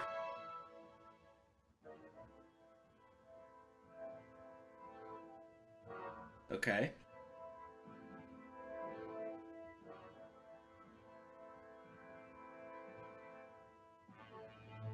Where's my 20s at? No. You used your only one.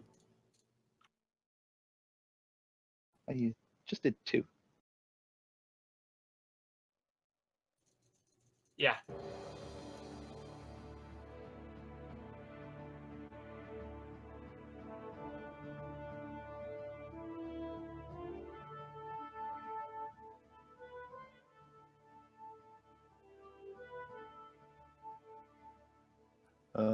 Right. Well then, Righto.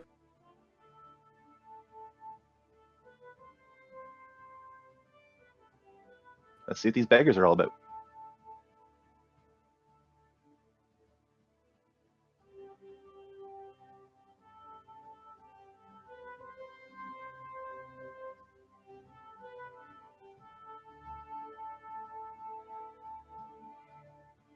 Car.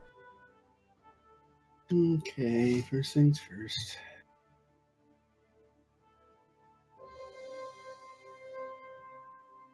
Oh yeah. Pokey pokey. The The good thing about spiritual weapon is it isn't concentration. It's so good because it isn't. hawks and parrots disappear, and I turn to Izzy and say, "May Koda watch over us all."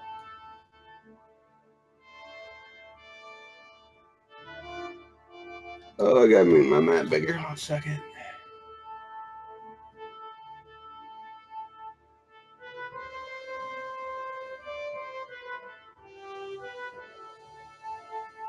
Man, I love this music. So good.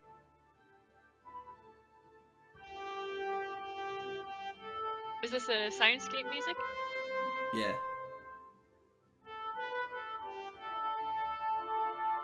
Yep, that'll do it. Uh, Everyone squint your eyes because it's now full of daylight.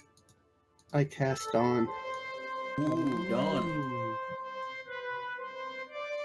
First time we seen that. So tell us how's that look? Let me get to it here. I was gonna do ice storm, but I had to back up in case someone ran out there. Light of dawn shines down on the location I specified. This whole area fills with sunlight. It is considered sunlight. So that's cool.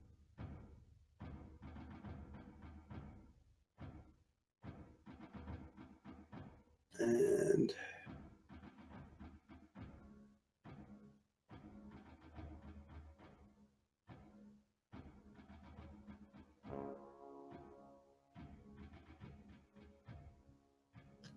not super awesome looking at first glance, but keep them off me, Stein. Keep them off me. I'm trying.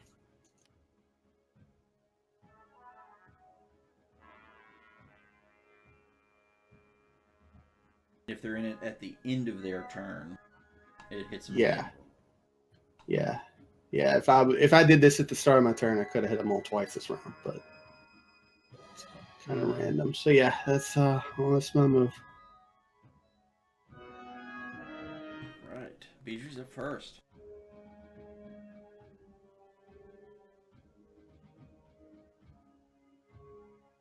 Hold them in place. Make them stay in the light.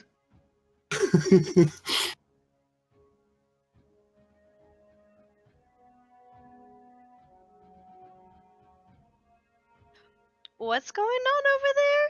I ask. Izzy, It's because like, I can't see anything. So I ask Izzy. Lots more ghouls. Lots. Big ghoul. Lots of ghouls. Car just cast some light spell. Okay, I think I'm in a good spot still. all right. The Emperor is going to activate a layer action. As you can see, this dark mist that's extracting energy from each of these individual beggar ghouls. Something from the wall, similar kind of black mist, leaches out and kind of circles around Lumo. I feel like a save is in order. Yep, Constitution saving throw. Excellent. I'm not the only one with great Constitution saves.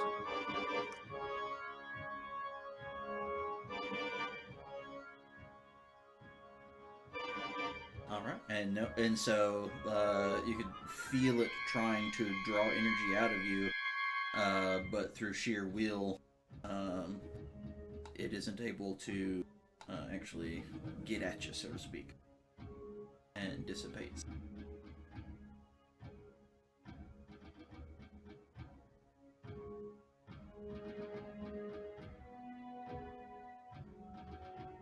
I'll just kind of watch which mob comes up next, and when it's done, I'll do my thing.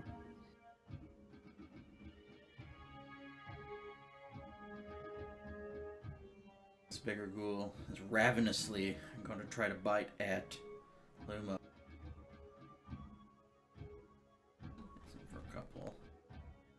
And then the dark energy that's surrounding it is going to start pulsing. Pulsing a lot. As you see this ghoul literally explode from the inside out, its flesh vaporizing and becoming entirely into the mist, and you see it draw into the Emperor. Ah, Badlands. You see that he was walking a little bit with a limp. Now his legs are more upright and seem to be healed.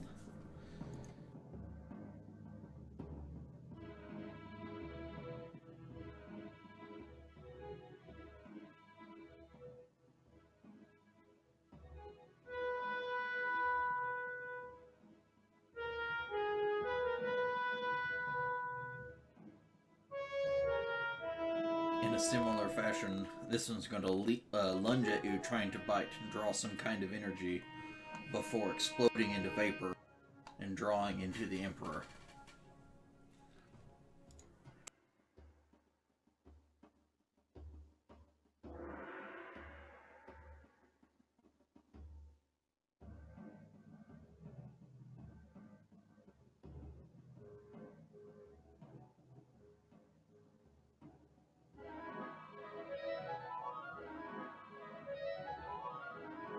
You see the Emperor get a coy smile. He kind of reaches out his hand.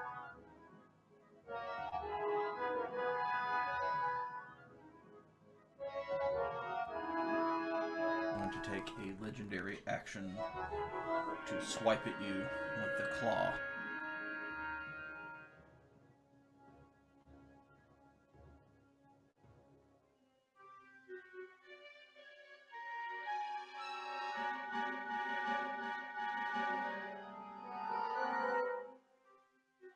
And this ghoul, before it even, as it starts to move up, it doesn't even...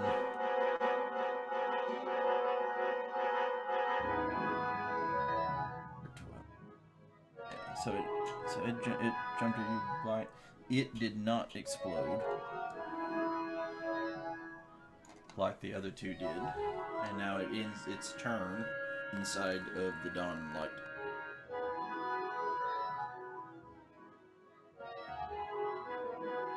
Well, it exploded in a different way as it got eradicated by the pulsing positive energy that is this dawn light.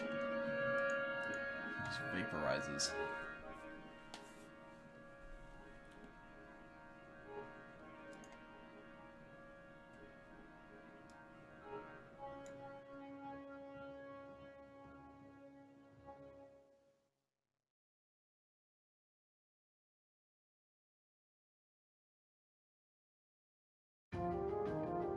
See now, the one ghoul tries to get out of the way.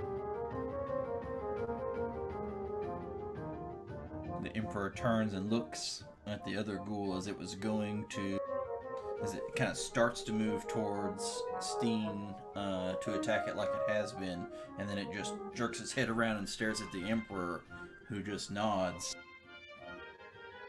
And the ghoul starts slowly, like as though completely controlled, like almost like kind of a drooling nature, as it starts slowly shuffling back towards the Emperor.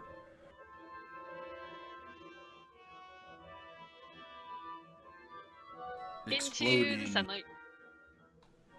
Into the same black vaporous mist that these little beggar ghouls did as the Emperor absorbs its power.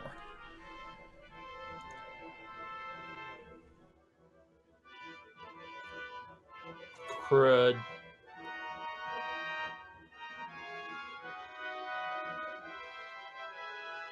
Steen.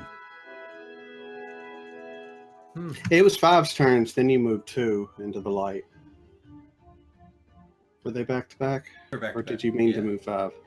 No, I didn't move. Five moved up. It was his turn and then followed by 2. So I just did his actions and then blew up the other one. Okay. I just didn't click the progressing turn order because I knew I was going to do that. Well.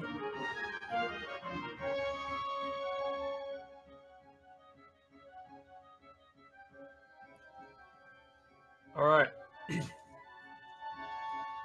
Lumo, take this. And I'm going to cast Enlarge on Lumo.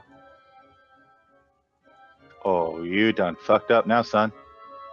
I'm gonna be like 6 feet tall now.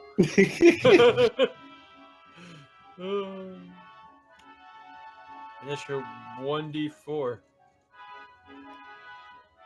Oh yeah, Lumo's deadly.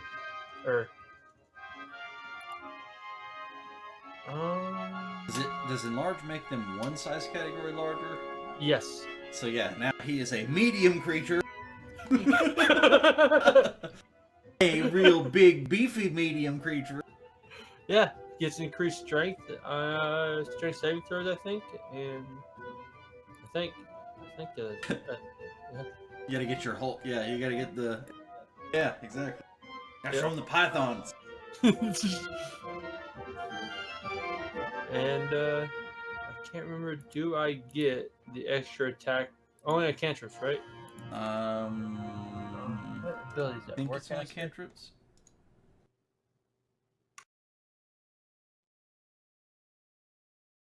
Unless you use some.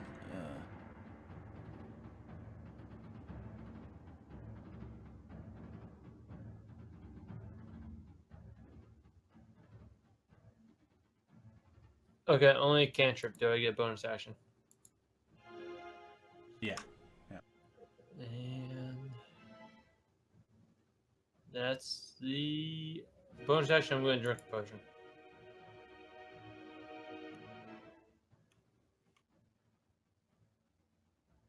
Okay.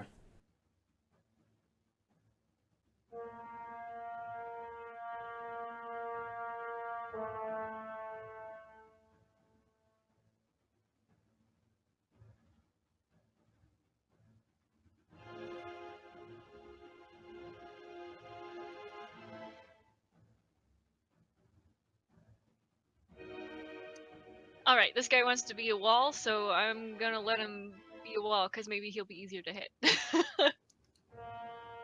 I'm past wanting to be a wall. No, the ghouls were trying to block the view of the Oh. tunnel. Oh, okay. The other guy being a Trying wall. to block people from getting past. Yeah. This To is two get to their doors. emperor. 2 doors in front of each other.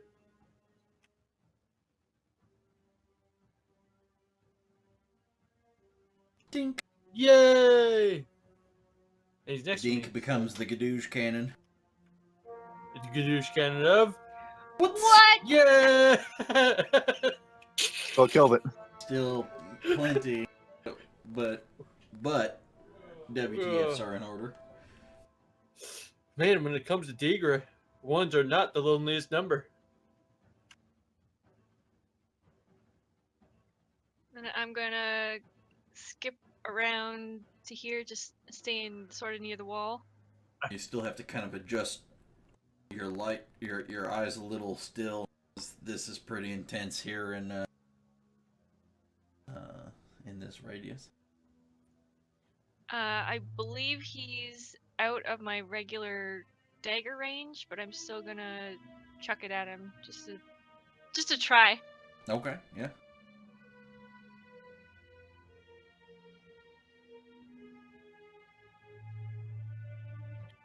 Whoops, sorry. Hold on. Roll the attack, then the damage. See if you hit, and then we don't have to worry about it. If you don't, then I'll fix it. I mean, it's a substantial fix, all right? Well, yeah, so you hit. Okay, I still hit. Yeah. So you chuck your dagger, and it lands in the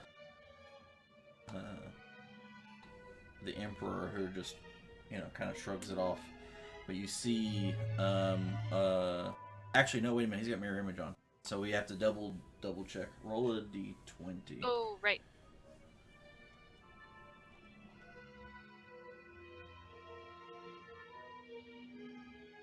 And what? Yes. Is Yes. that good or bad? I think if it's less than a certain number. If he's in mirror image, doesn't the emperor have to roll to see if it hits a mirror image? Yeah, if you roll a 6 or higher, the chance to change the attack to a duplicate. Okay. Yeah, so it actually moves off to hits a duplicate. He has 2 duplicates left. Okay, so he doesn't take that damage. So he does not. Yep. I like how that spell works. Just the mechanics of it.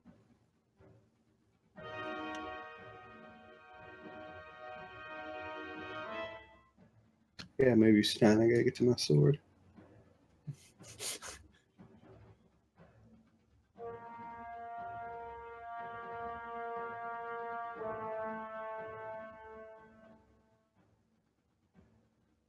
I'm gonna cast Guiding Bolt at level 2. Okay.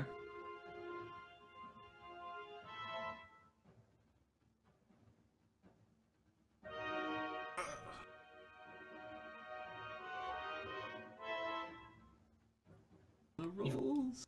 You've got the power, you're just not the best at using it yet. You're still learning. Still fledgling. Use my action to cast my haste spell. Okay. Roger. I'm gonna use the haste action to punch him in the face. Oh yeah. Mm-hmm. You're bigger and faster. Oh my goodness. Okay. Mirror roll image a thing. d20. It hits him.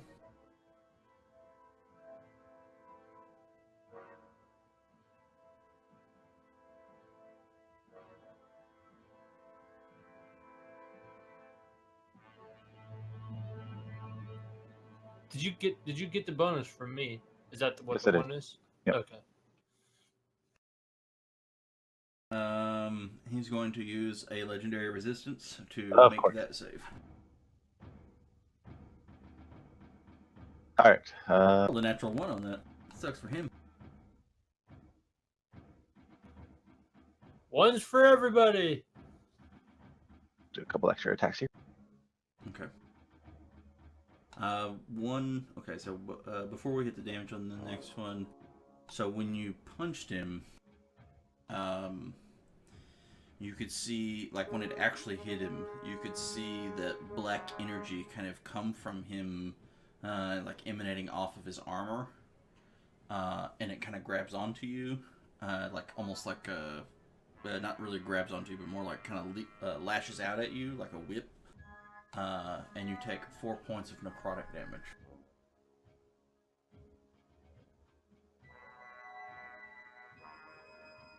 He's full of suppressed.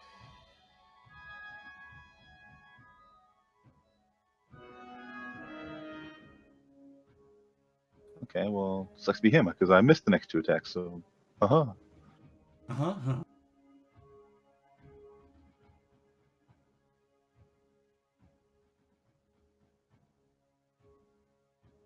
I'm gonna just go over here and kind of separate us a little bit.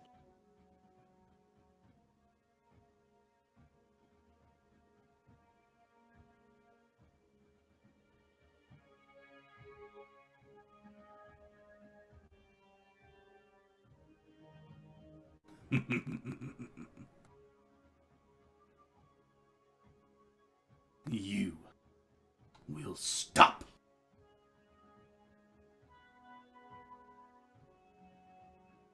The word stop seems to be empowered, as though that single word stops you in motion. Ooh, nice crescendo there.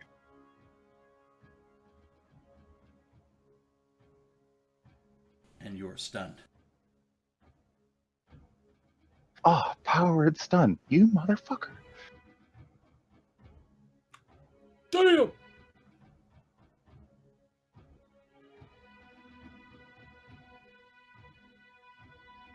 And then he's going to walk away a little bit. And then he's going to turn... let's see.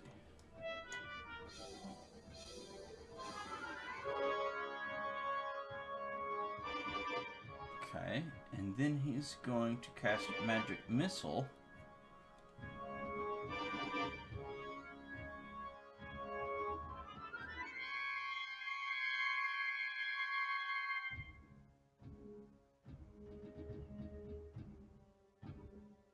One going to you.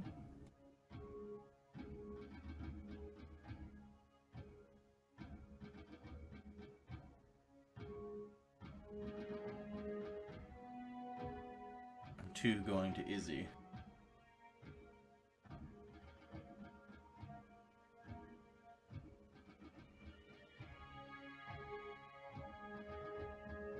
And it's Izzy's turn.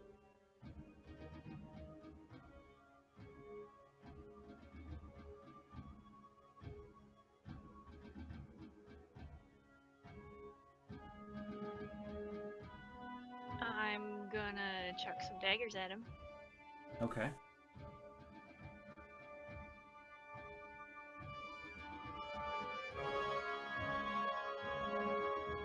I want to use my inspiration point to get advantage. Can do.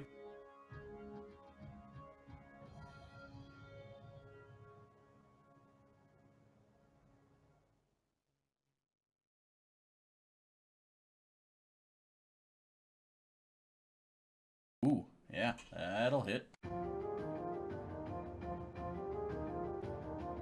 Which should mean that I also get my sneak attack Yep. for advantage. Oh yeah, sure do. A bit of extra flair, you hook, you chuck it good. Oh wow, yeah. Yeah, I do. Poofs back in my hand, and yeah. I'm gonna try it again. Before you make your next attack. So very similar to what happened to Lumo when you struck him with the dagger. His armor emanates some of that black energy, and it lashes out and whips at you. And it's going to deal 8 points of necrotic damage. From that far away? Mm-hmm. Wow.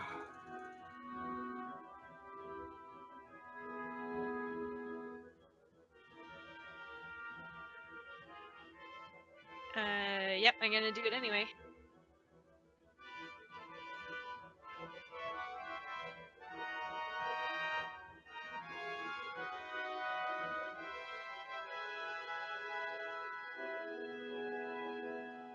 This one's a little more of a tickle, but another little bit of black energy kind of slaps you on the shoulder for 1 point of necrotic damage.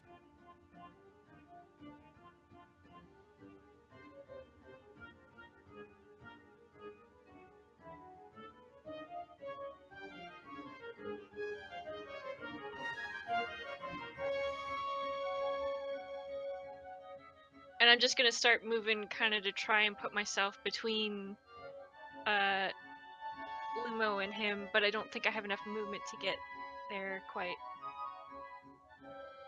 Because I saw that Lumo got stunned, so I want So to... you started here. You got 25 or 30? Yeah, you can go there. Yep. You got 30. Yeah, okay. Yeah, so I try to put myself kind of in between them because I saw that Lumo got stunned. Okay.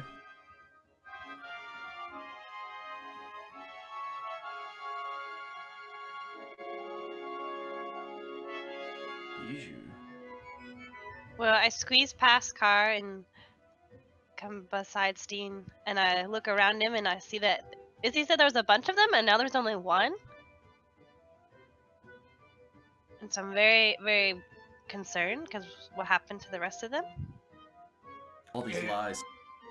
Now, are the concerns like you're just like speaking to yourself out in the air? Because that answer your question. Probably. I probably would be talking to myself. I'd be like, by the way, it's the last one. We killed them all. Well, I just stood here. They killed them all. Huh. That's a big bad, though. Hit him with everything you've got.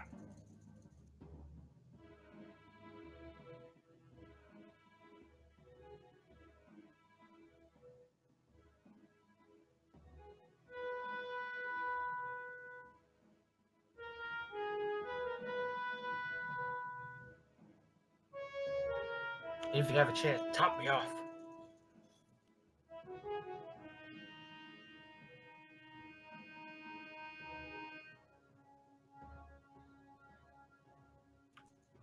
The one time I asked to be topped off is the lowest roll you make. You're welcome. D&D karma. Don't demand. Just let it happen. It wasn't a demand. It was a legitimate request. It's like, please?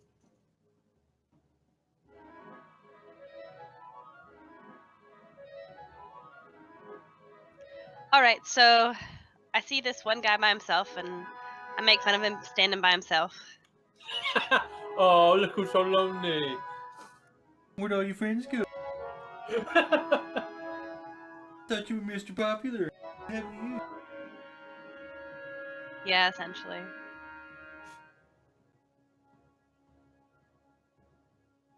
Ah, rolled 25. So do I still roll the damage or no? This is Vicious Whispers. mockery. Okay.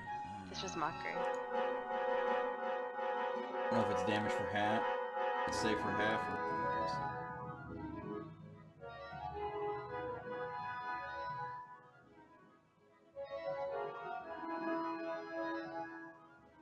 no, I think this is a save, or this is a save and no effect. Okay. Oh yeah, because it's the cantrip. Yeah. Save and no effect. Okay, before you go, Steen, he's going to activate a lair action.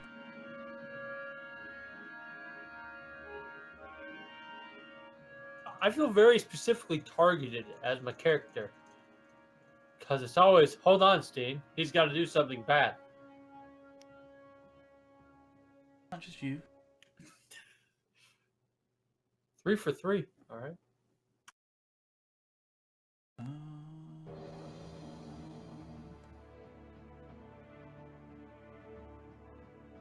Okay, so for the lair action, he's gonna do the black drain effect again, except for this time it's gonna be on Izzy. So if you roll a Constitution saving throw.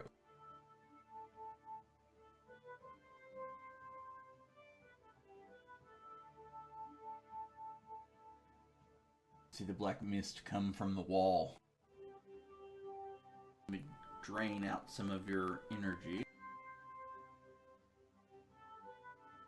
Take 12 points of necrotic damage. And then you see somewhere else on the wall, the black energy absorbs into the Emperor.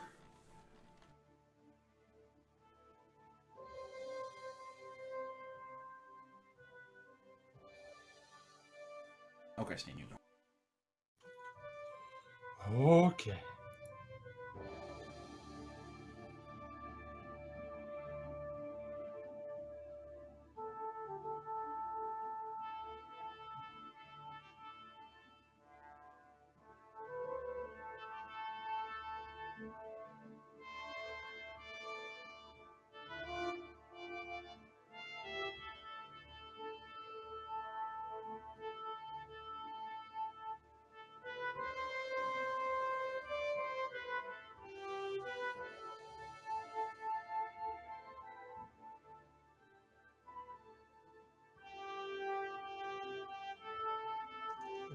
Dash.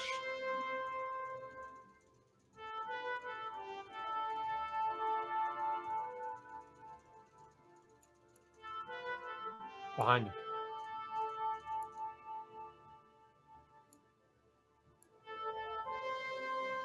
Yeah.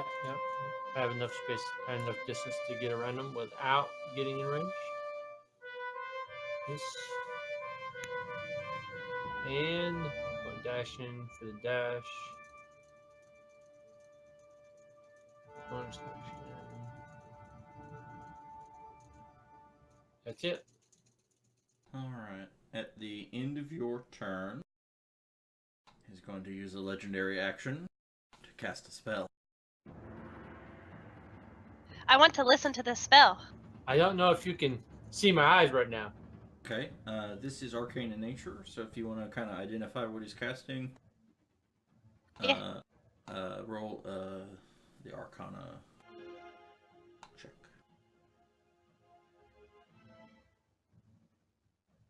It's actually a relatively low level spell. It is Phantasmal Force. It's an illusion spell. Can I use counterspell? You are too far away to do that. I think it's 30. You have to be within 30 feet to counterspell. Mine says 60. I thought, I thought it was 60. 60. Oh, it is 60 feet, isn't it? That's right. It's 60 feet.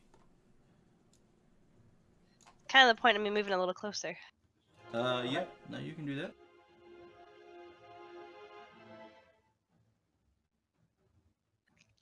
Okay, because I don't know what level it is, I'll go ahead and use my level 4 spell slot for that. It's you do know that it's a low level spell. I don't know what that means, personally. Probably 1 or 2. No, Yeah. counter spell's level 3. It automatically no, does Phantasmal anything that's- Force. Yeah, it's a level 2 spell, Phantasmal Force. So I have to use my level 3 counterspell then, because it doesn't have a level 2 counterspell. So what it is when you cast counterspell, it's a 3rd level spell in general, and then or is it a 2nd level spell? God, I'm so messed up today. Mine's at, I have it at level 3. Starts at level 3. Yeah. It is. As I say, I thought it was a 3rd level spell. And so anything that's 3rd level or lower, the spell's just canceled. Period. Okay. In order.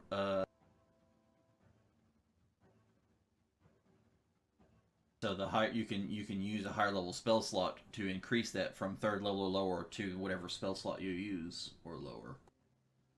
Is guaranteed. Anything above the guaranteed you have to roll for. Okay. So I use my 3rd level spell slot. Mm-hmm. And I say, you stop that right now.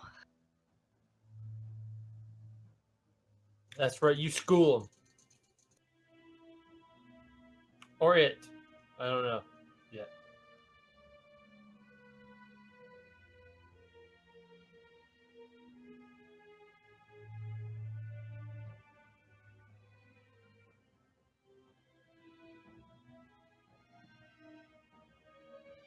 Okay, so that just gets canceled. That was the Endestein's turn. Now it's the Ghoul Emperor's turn.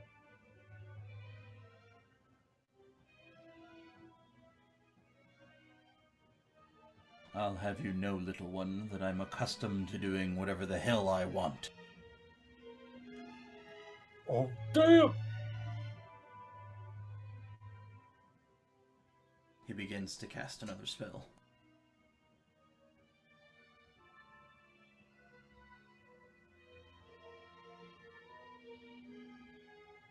Can I roll Arcana to see if I know what it is? Yes, Arcana, yeah.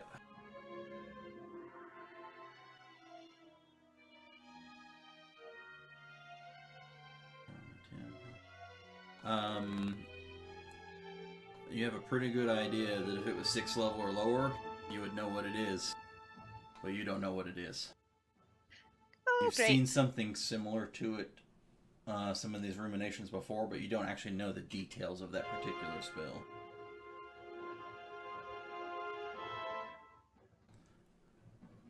You see all of the shadows start draining from the walls, pooling into the middle of the room as a hand appears in the middle of the room that turns a single pointer finger that points directly at Bijou as it begins arcing over towards her. I need you to make a Constitution saving throw.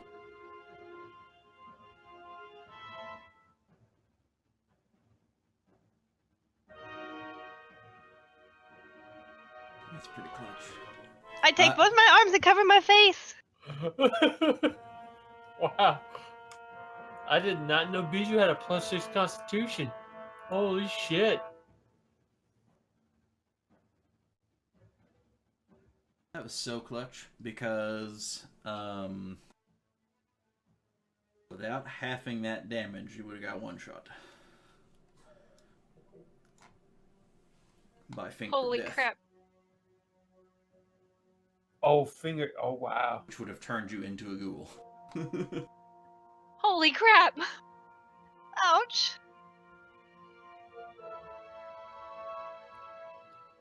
Well, good thing you blocked your face. He only poked you in the stomach.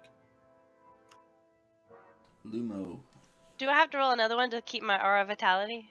Yeah, you'll need to roll concentration on that. That's a good point. You need to roll pretty high on that, too.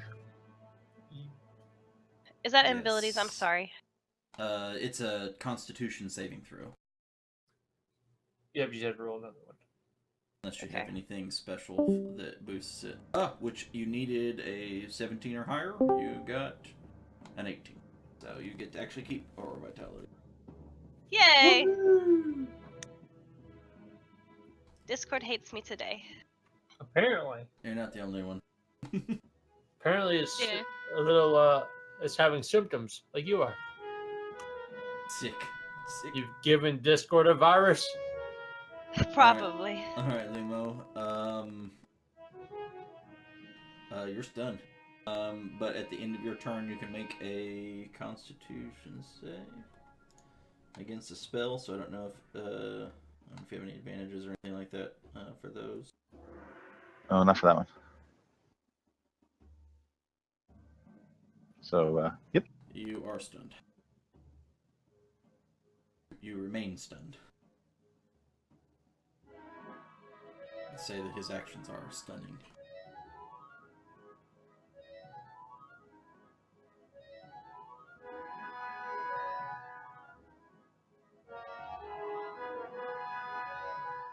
Alright, Car.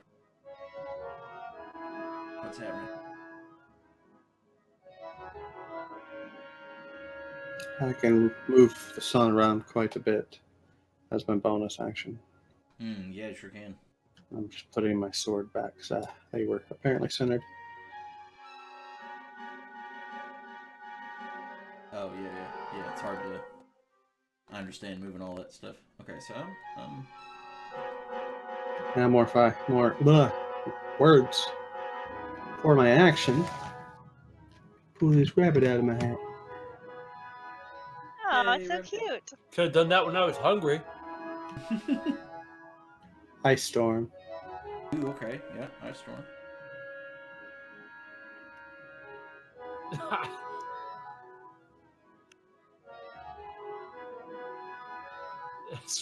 He's gonna fail, and he's gonna choose to fail. Ooh. Oh, he chooses to fail. I like that.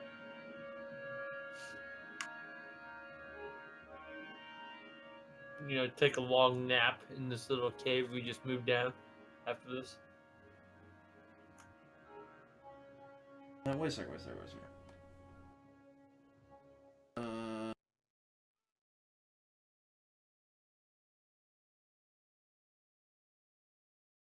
Does Ice Storm only do bludgeoning damage? There's another one there for cold. Mm-hmm. Oh, type. It's cold. all part of one button. Oh, okay, never mind. Oh, yeah, No, he has yeah. resistance to cold too. Never mind. So that's why. That was like, why did it only do 8? I was just kind of confused as to why it only did 8. I thought Deeger was telling me there's another button click for cold. And I was like, it's there, man. Of course you're resistant to No, both I meant- types of damage. I meant they were both listed there. Oh, I think, though, the bludgeoning should probably be listed as bludgeoning, magic. I think that's actually an error in the spell, because his resistance to bludgeoning is non-magical bludgeoning, and I think Ice Storm counts as magical bludgeoning. Unless it Google. creates non-magical things that bludgeon. I don't know. It just says bludgeoning damage and cold damage on a failed save. That's beyond what I know. I can add a comma magic or whatever, but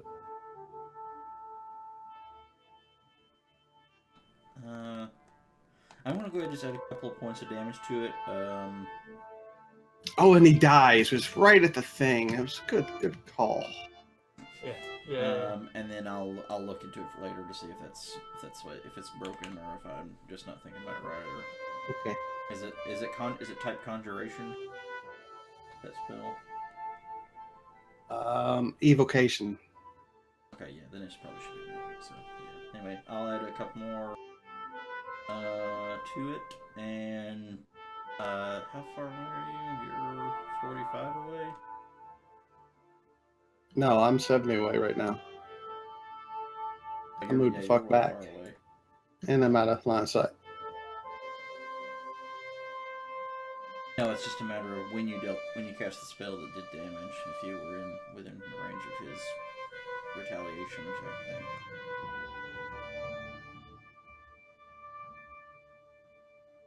– 50, 55.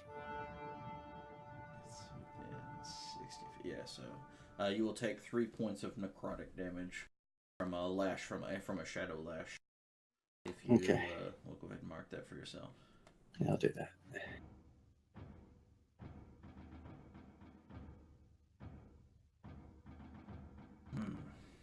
Okay.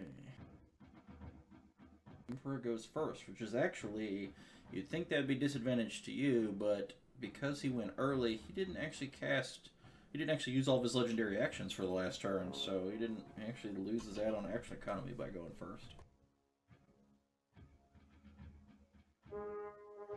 Oh man.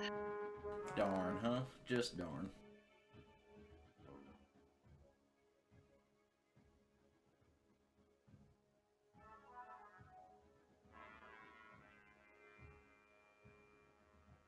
Yeah, it was really bright before with the sun, but now it's like the sun and sleet and snow and shit.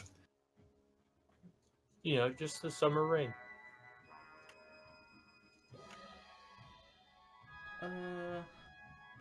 Okay, he's gonna start to cast a spell. Oh. Arcana? Arcana check. It doesn't matter. He's going I to have no teleport idea. right before you kill him anyway. It's probably not that yet.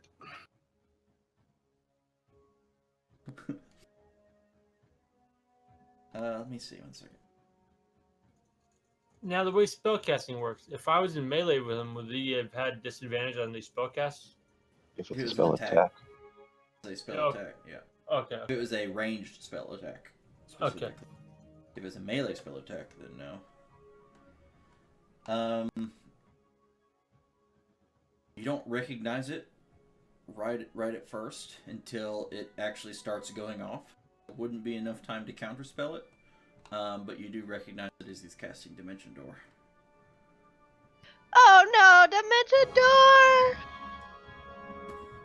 Yeah, I'd counterspell it if you could. Unless we wanted to leave. I don't know. No, that doesn't even mean... Yeah. Never mind. He's going somewhere. A couple of heartbeats later, this, right in front of Steen, where all of this, where the kind of tunnel narrows back again, a wall of ice shoots up from the ground, filling the entire space. Let's see.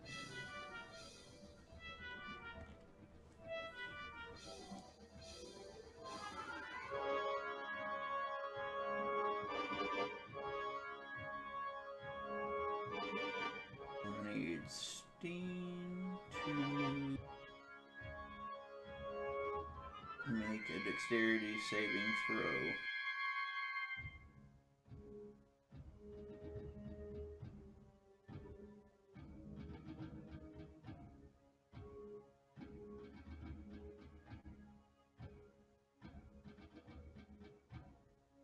I am now one with the ice and the ceiling.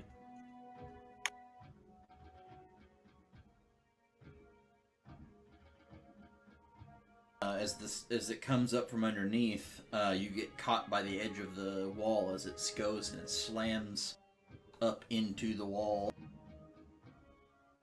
The formation of the wall itself is blistering cold and deals Ouch. 44 points of cold damage. Solidify as you are pushed to the side. As it feel forms like I a just solid barrier of ice. I feel like you just got hit by a bus. Or why I got hit by a horse carriage. Is Lumo still enlarged? Did I miss that? He is, yes. Maybe. Let's see. Yeah, was Well, that a yeah. constitution? Oh, yeah. Well, he was up until maybe right now. Constitution The 20. 20 is still not enough for the 44 points of cold damage you took. It was a DC 22. It's half of the damage.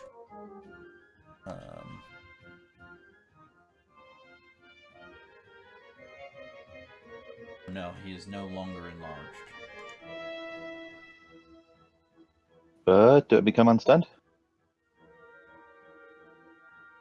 You are still stunned, but can make the Constitution saving throw. He Yeah, so I rolled a did 20. before. Yeah, so I did just before. Oh, sorry. Yeah. I missed that happening with the callback. With the 20, no, yeah, that is, you actually are no longer stunned. Right. At the end of your turn, it is. Yep.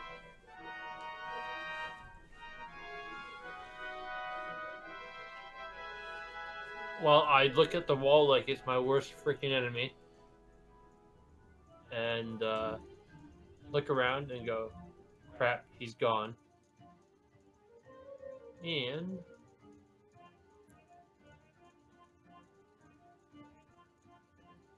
He's not gone. well, can't go that way. I'm gonna run towards Biju.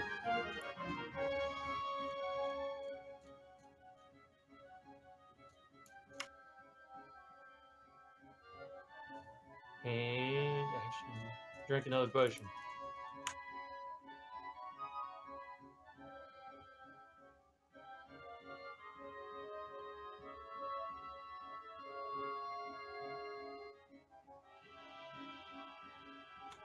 Well, that was unexpected. And portaling away, they do it every time. I didn't take any damage, Chad, from that 44, by the way. Yeah, you Oh, needed yeah. to apply it. Yeah, Oh, okay. I got it. Okay. then minus the 12. Ow. How many of those Great. necromancers were there supposed to be? 9 of them? Or warlocks, or whatever the big bats that are out maybe in the desert? I'd have to pull up my notes. I'm just gonna kind of look back down the tunnel and yell at Car and Bijou to see if they know a way to get rid of this wall.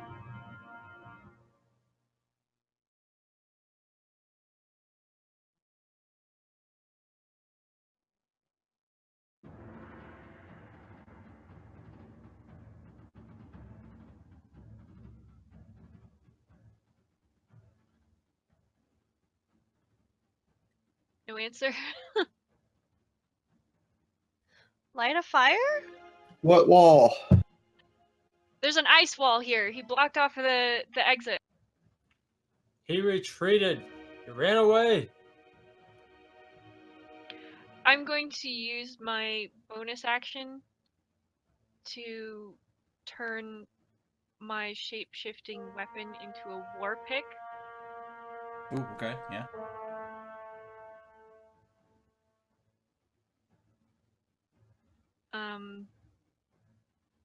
And then with my action, I'm going to attack the wall and see if I can chip away into the ice, I guess. Okay, roll an attack roll. She's become a dwarf. And just roll it in the chat. I don't have anything to target, so to speak. Yeah, still, you hit the wall. Congratulations. Ta-da! In a significant manner to actually damage it. That's the difference, right? So do you want me to roll damage or? Yeah. Go ahead and roll damage. Roll into the chat. Do I get sneak attack damage? No, I don't think so on objects. Wall doesn't see me coming. Wall don't give a fuck.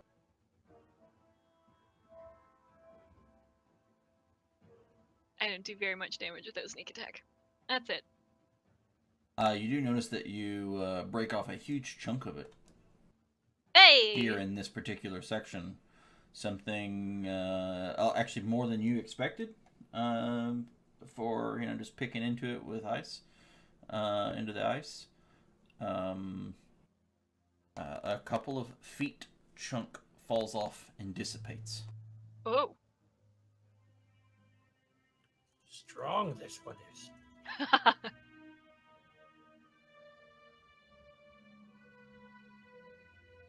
Alright, Bijou's really thinking hard if she has any fire spells or any polymorph that might have fire. She can't seem to come up with anything. I don't know that there's any fire-breathing beasts that you have access to. A polymorph. I mean, Or anything that has it may sharp claws exist. for digging.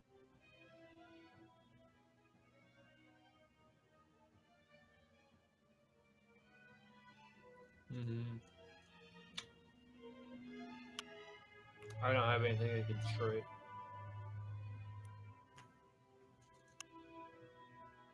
I mean, I'm just wailing on it with a weapon, so.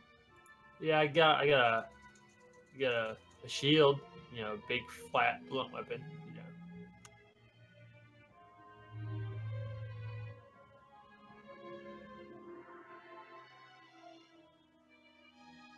We could try to melt it with our decanters of endless water.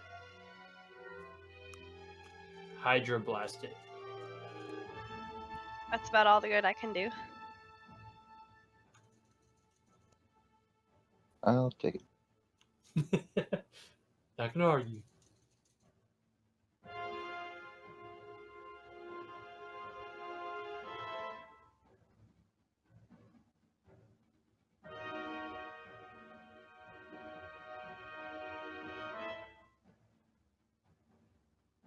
I'm just gonna do the same thing again, I guess. Try and see if I can crack through this wall. Okay.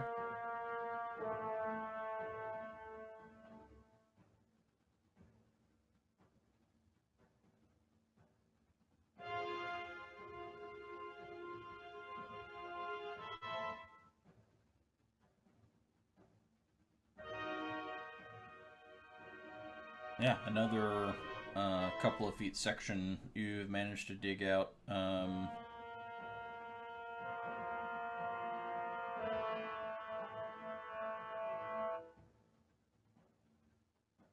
Like something like this, out of the side of it. Just like another good whack at it, just caught, and it dissipates.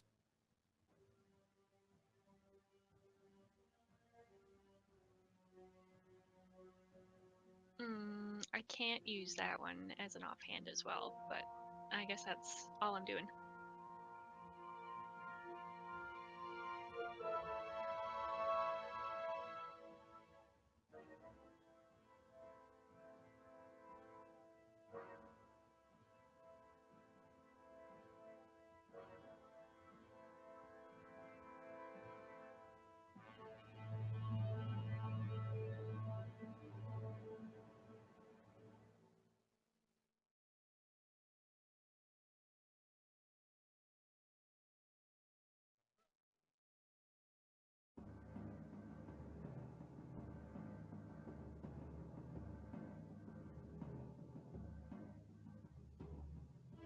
I'm just gonna shout back as well, just come help me. You can hear from 3 not more far rounds, I'll be away, there.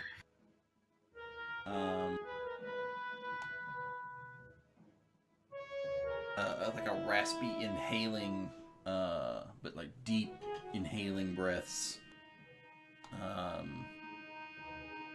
from somewhere on the other side of the ice wall.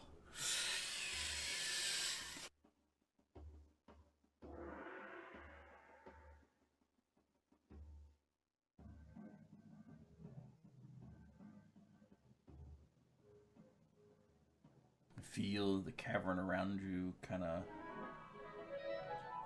tremble a little in response to that sound.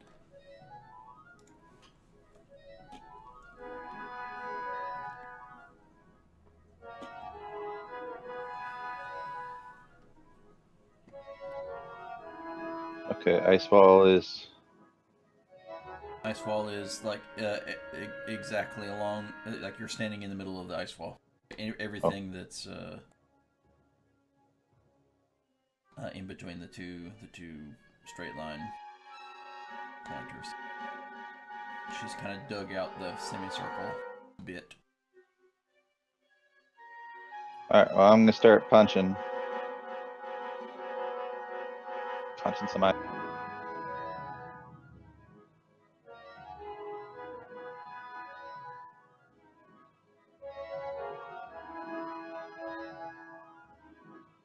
And then I'm gonna do Searing Arc Strike.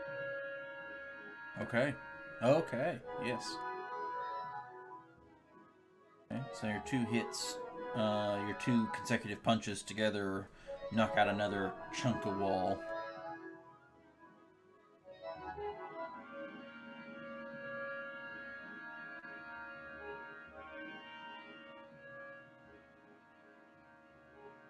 Big burning hand.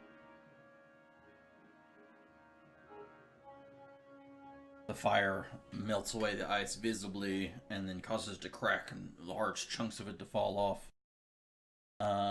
You get a rush of air coming in from the chamber on the other side. There's still a chunk of wall mostly directly there. That's another like 5 or like a 5 foot square between barring entry from you to the other room, but you can kind of see cracks around one side just a little bit as air is starting to trickle through. A couple of heartbeats pass, and then is not so fresh looking green cloud begins coming through, where that like barely seeping through where that crack begins to open up.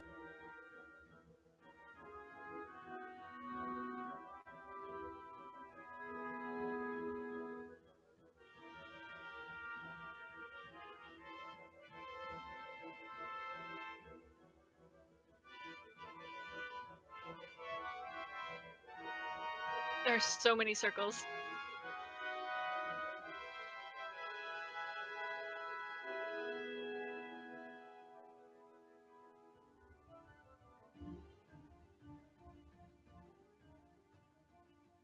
So many circles. Izzy, move out of the way. And then I'm gonna end my turn. Wait, what? Why? Oh, the line went away. Okay.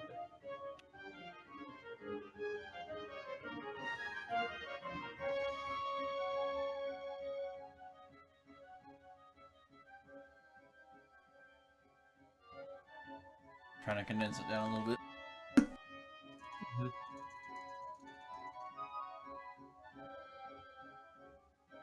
I think you can only move the center to somewhere you can see. I don't think you could move it somewhere that you couldn't see.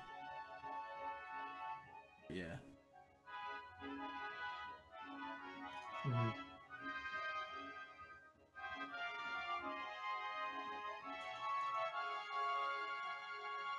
So we've destroyed the wall up until Izzy? Is that what you're marking, or? Draw us like where the 2 straight lines are. Mm-hmm. That's where the wall's at. Oh, okay. So all the way straight lines. Okay. Then, okay. Still if you were, there. if you were Got to it. enclose the 2 ends, that would be the 5-foot chunk that's left of wall. Okay.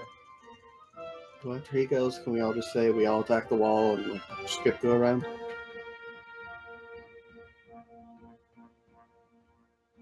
I would do that, but I'm gonna put like we had all the scarves and things for walking through the desert. I'm gonna put some of the fabric over my mouth to try and cover, like my mouth and nose, to try and cover from the green gas before we knock it down. And probably recommend that the others do the same. I flex my massive constitution.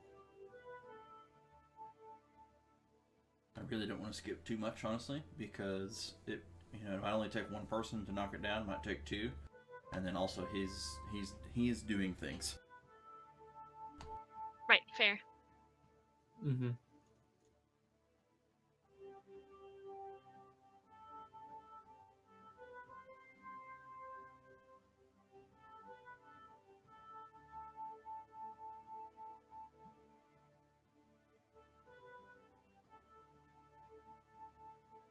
We get break soon. Yeah, I think so.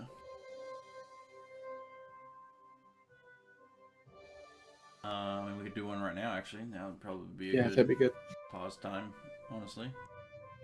Yeah, top of the round. Yeah, well, we'll go ahead and do that then. And we'll take, let's go ahead and take at least 15. What do you think? Quarter after? Yeah, let's do that. Okay. Woohoo!